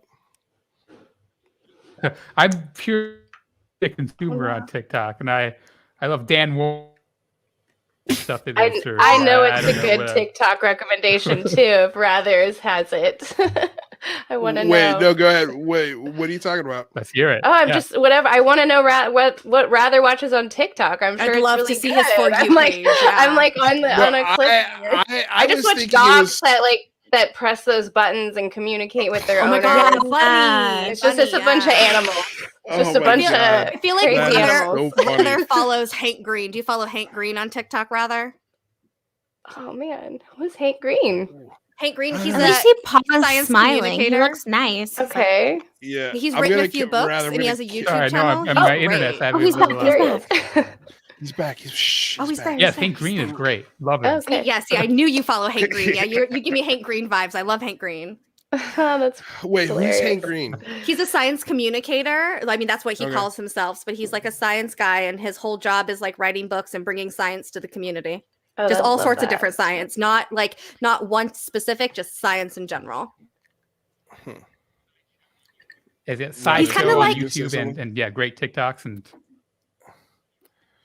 Rather, what's going on with your internet, on buddy? TikTok or YouTube and yeah, I don't know. I don't know here. Maybe I'll hop back out and hop back in here. See if I can. I was like, it's all of our internet tonight. Yeah, all of our internet. I think it might be me, man. My internet's been screwy. I'm hosting this thing, so maybe it could be me. Who knows? Who knows in the world of all.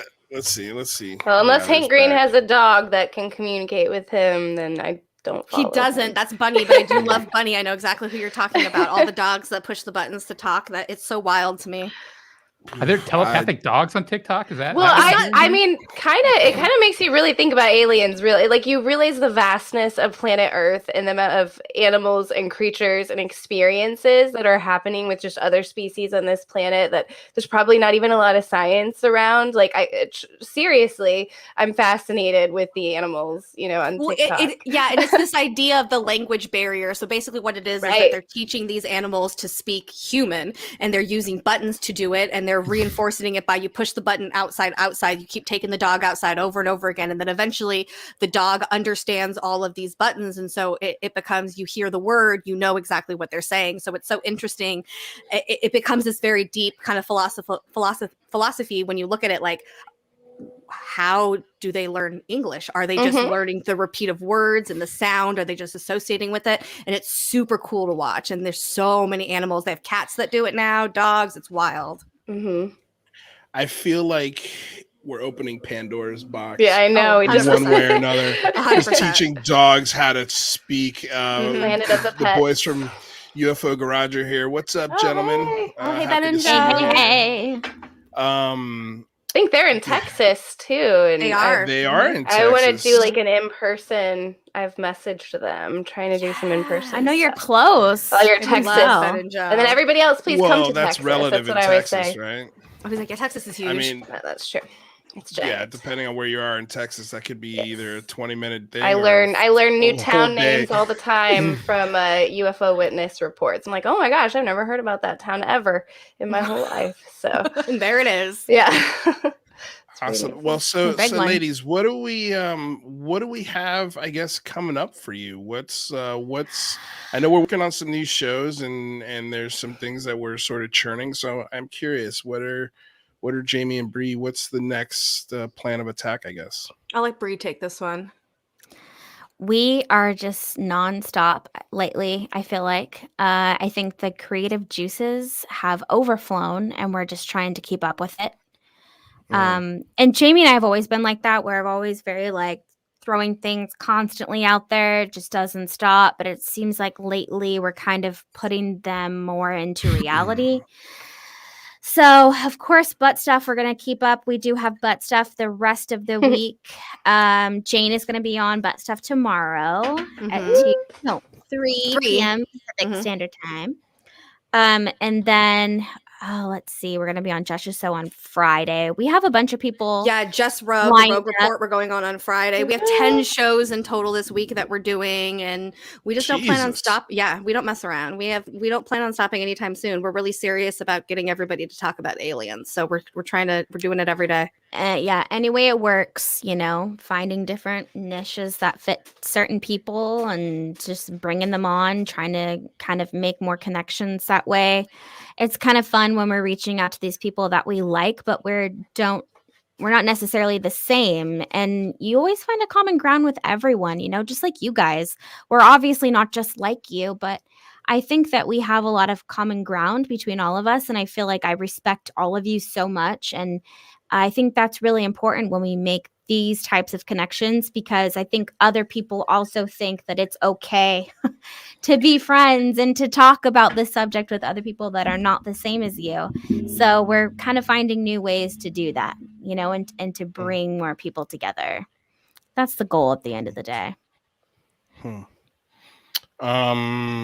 Any thoughts on that, Jaimie? I would have to agree. That's pretty, honestly, what we're just doing is trying to make this community as big as possible. It's not about me and Bri at the end of the day. It's about the community and the community that we want to build. And we're just going to continue to keep doing that and trying to find as many avenues as we can that people like. And, the more and more people keep watching, the more and more we're going to continue what we do.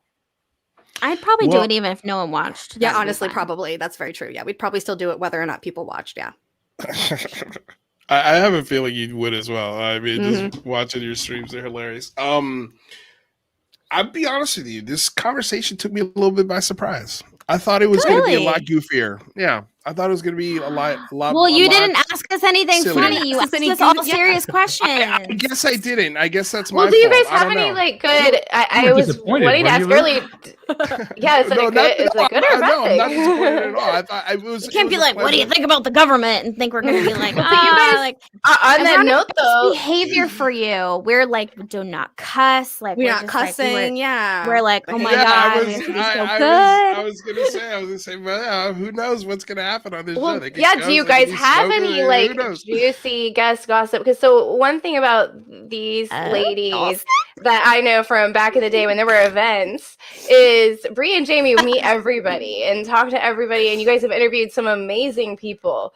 Like, is there an awesome guest that surprised you? I mean, is there crappy guests? Maybe you can't name a name. Did I not like? I was like, I'll say this about the topic in general, and something I think me and Bri realized is there's this idea that they say about don't meeting your heroes and about when you kind of go behind closed doors.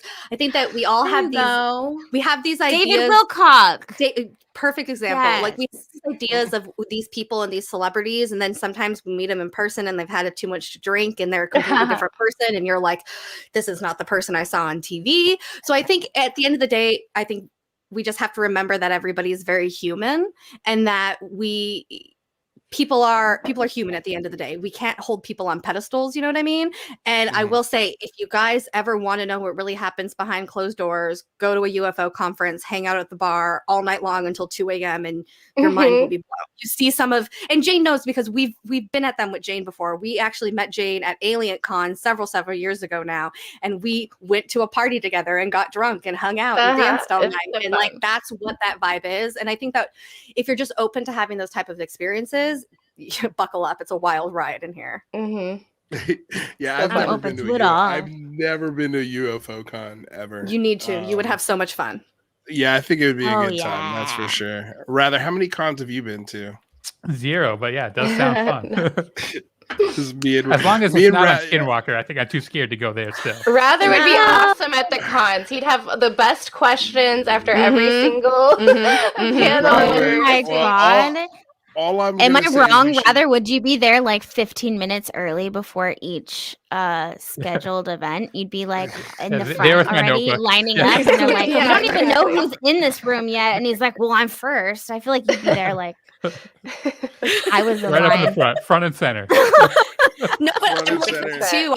I like to show up 30 minutes early to everything. I'm like, I got to get my seat done. So I'm the same way as you. Rather, I just don't take notes. I just try to remember all of it.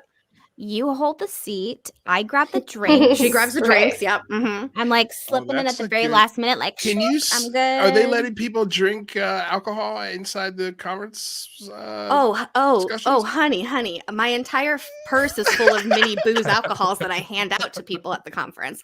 When we before we go to the hotel, we stop show up at with the red grocery cups. store. We have red Solo cups. Like we red Solo cups. We don't mess around. Yeah. I don't know if I answered the question of do they let them.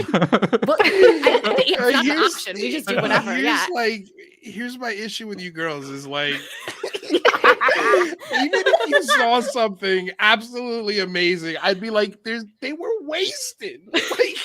You know what? Right? The word for anything. Right? Like, it's funny that you say that too, because it's actually I'm not a drinker. Bri was on top of a car. That was not a UFO. That was a car. It's funny too. Because I'm actually not a drinker. I actually really don't drink. Bri's the drinker, and I smoke marijuana all day long. So who knows? You never know with us. We see all sorts of crazy You're stuff. not helping our case. I know. I'm just saying, you know.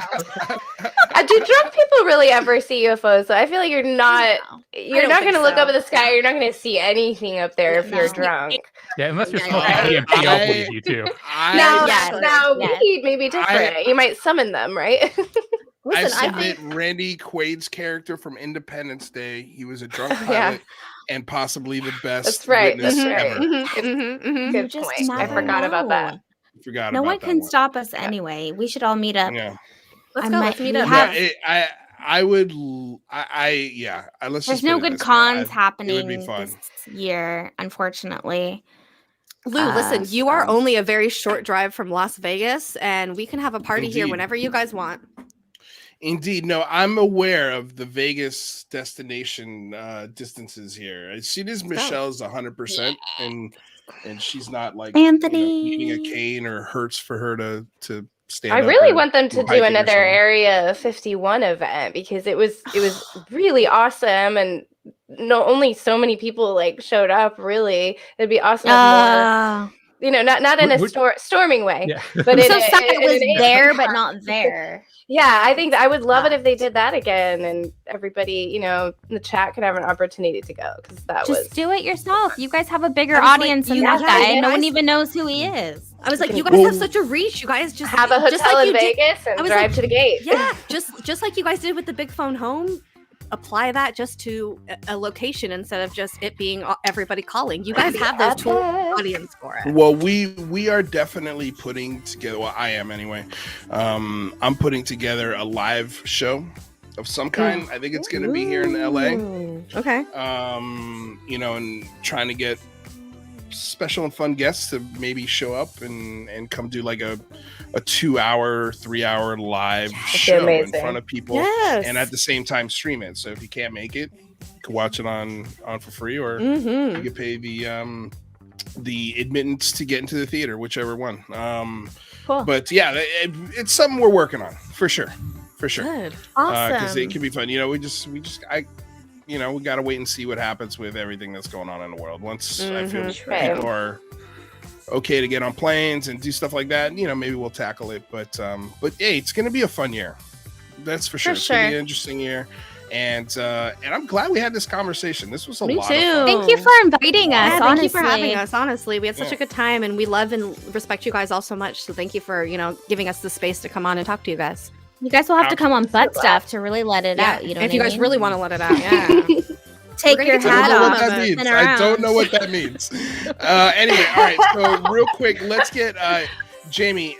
Please tell everyone. I don't know how you ladies want to split this up, but tell everyone where they can. Jaimie can do it. I was find Jaimie and find me that and one Bri, time I was abducted. Me and Bri are one entity. We are the same person. That one time I was abducted by aliens.com, youtube.com/that one time I was abducted by aliens. Anything you just Google that one time I was abducted by aliens, all of our stuff will come up. We have a podcast. We have a YouTube show. We have multiple YouTube shows at this point, and we're not stopping anytime soon. We're just getting started, guys. Yeah, no, that's for sure. Bri, any closing thoughts, my lady? Thank you for having us. It's been a pleasure, and I feel like it's about time. It feels right, and I'm blessed. And that's all I have to say. I love it. I just love you all. It's fun. It's fun. Hilarious. So thank you. This caught my attention. Kathy Splash. Luis has loud farts. He sneaked a couple live ones last year. Oh shit! Cut them out. Send us a sound clip. You know what, Kathy? You're Is the she first putting that in person for to call butt me stuff? out on this. She wants It's to actually butt stuff. happened. It actually has happened where I've slipped a fart here and there during a live stream. Yeah. I'm just being honest. You gotta be Just on being butt honest. stuff. Gotta be That's for honest. Yeah, sure. gotta be on butt stuff for sure. All right, ladies. Well, I appreciate you stopping by, coming aboard. Yes, getting thank weird you. with us And here. Jane will see you tomorrow. Yeah, Jane will be on the show tomorrow. All walk you into right, butt ladies. stuff. We'll see you soon. Thank you for being here. Thank It was you an guys. absolute Thank blast. you. Toodles. Bye. Thank you. Bye bye. Ciao. Bye. Thanks. All right. Tomorrow. All right, you guys. That That's was great. fun. Yeah, It was I a fun think- conversation. That's exactly how I hoped it was going to go. I had a feeling it was going to be a really fun conversation. But Yeah, they're It was awesome. a unique perspective. They were great to talk to. Yeah, really, really great. Yeah, what did you think? Rather, I mean, because we try to fight belief systems. Do you think there were? Yeah, How do you I think mean, they I deal with love their how they're. belief systems? I love how they're skeptical of some believers and skeptical of the government disclosure. They seem skeptical about everything, but also interested in what we're all interested in, right? So there's It's a lot almost of, like lot they're of common skeptical, ground. but at the same time they're not, which is fun, But that's the weirdness of this topic, It's like it's okay to be. It's one of these weird places where it's okay to have a skeptical output or mindset, but at the same time be open enough to try and really dive deep on some outside of your normal thinking ideas. So it's one of the few topics where you get to do that. So it's totally understandable, relatable, 100%. Jane, any thoughts? Yeah, no, I'm so glad that they were on U.C.R. I've been friends of and fans of Jaimie and Bri for a long time now. So they've taught me a lot over the years. And yeah, I think it's just that eternal thing between separating out the own experience and the phenomenon from the voices around it, right? So it's what are we skeptical about, and are we all UFO believers? I did wonder that. I can't remember if Jaimie and Bri said that, but I think that's a question though. Are we all UFO believers? I'm kind of wondering about that going into the 2022. But yeah, I thought it was an awesome conversation. No, it's a good question. Are we believers? Right? Or do we believe? And What does that mean? I think we all believe that there's a there, that there's a diamond in the rough. Yeah. We just don't know what it is. There. Is that fair, rather? Yeah, I think it's a tangled mess, and we're trying to grab on that loose end and Trying to straighten it catch out, but smoke. It's going to be hard. Trying to catch smoke. All right, you guys. Well, Jane, anything coming up, like an interview with Yes. Jason McClellan? Yes, it will come, and there will be another bonus interview in there. I don't want to say the date. I'm gonna keep asking. I do not want to say the interview. date that I have in my head that we plan to premiere.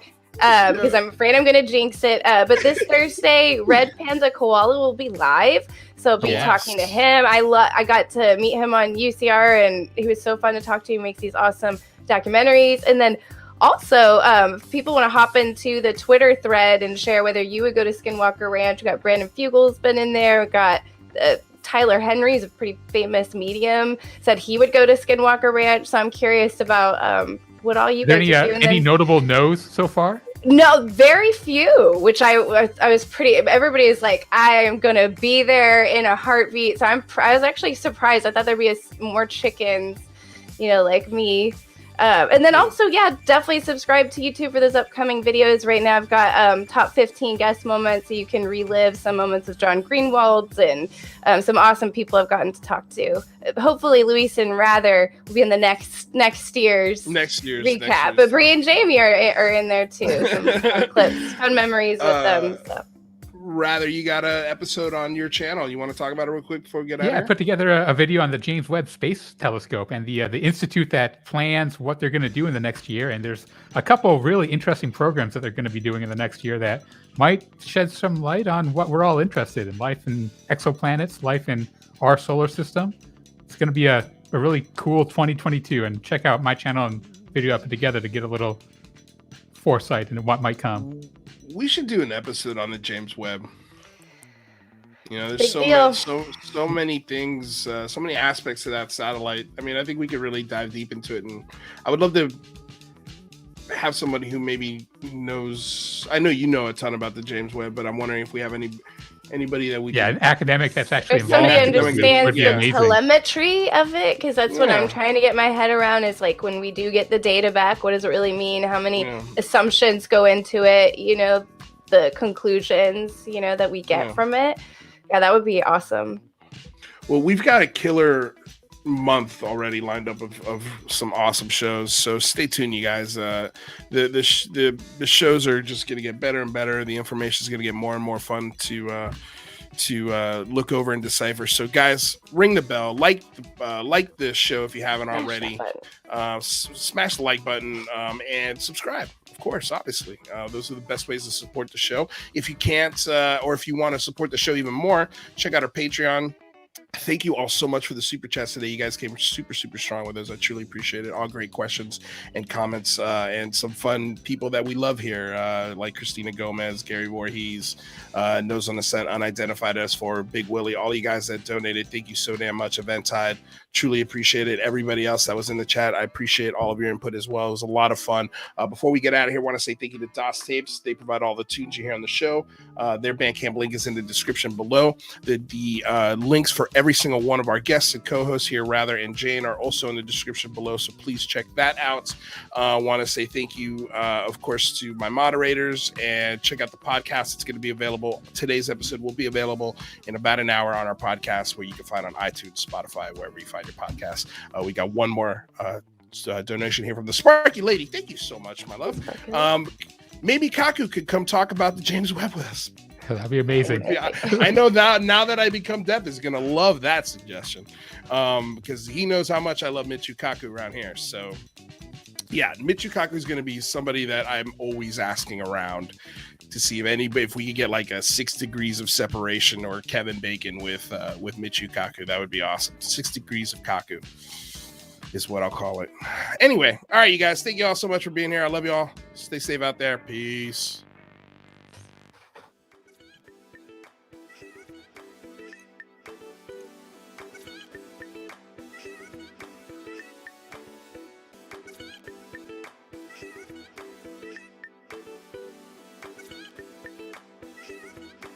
I'm going to tell y'all right now, all of these wonderful people would not be here without Patreon supporters like you. If you enjoy credible news, reviews, and commentary on U.F.O.s and U.A.P.s 5 days a week, you want to support this show. What's your name? Marty. Marty, look how easy this is, Marty. Pick up your phone. Boom! You're a Patreon member. I mean, look, it's so easy. You just click the link, which is right here. Just for $1 a month, you can support this show. Just fill out the information and pledge what's comfortable for you.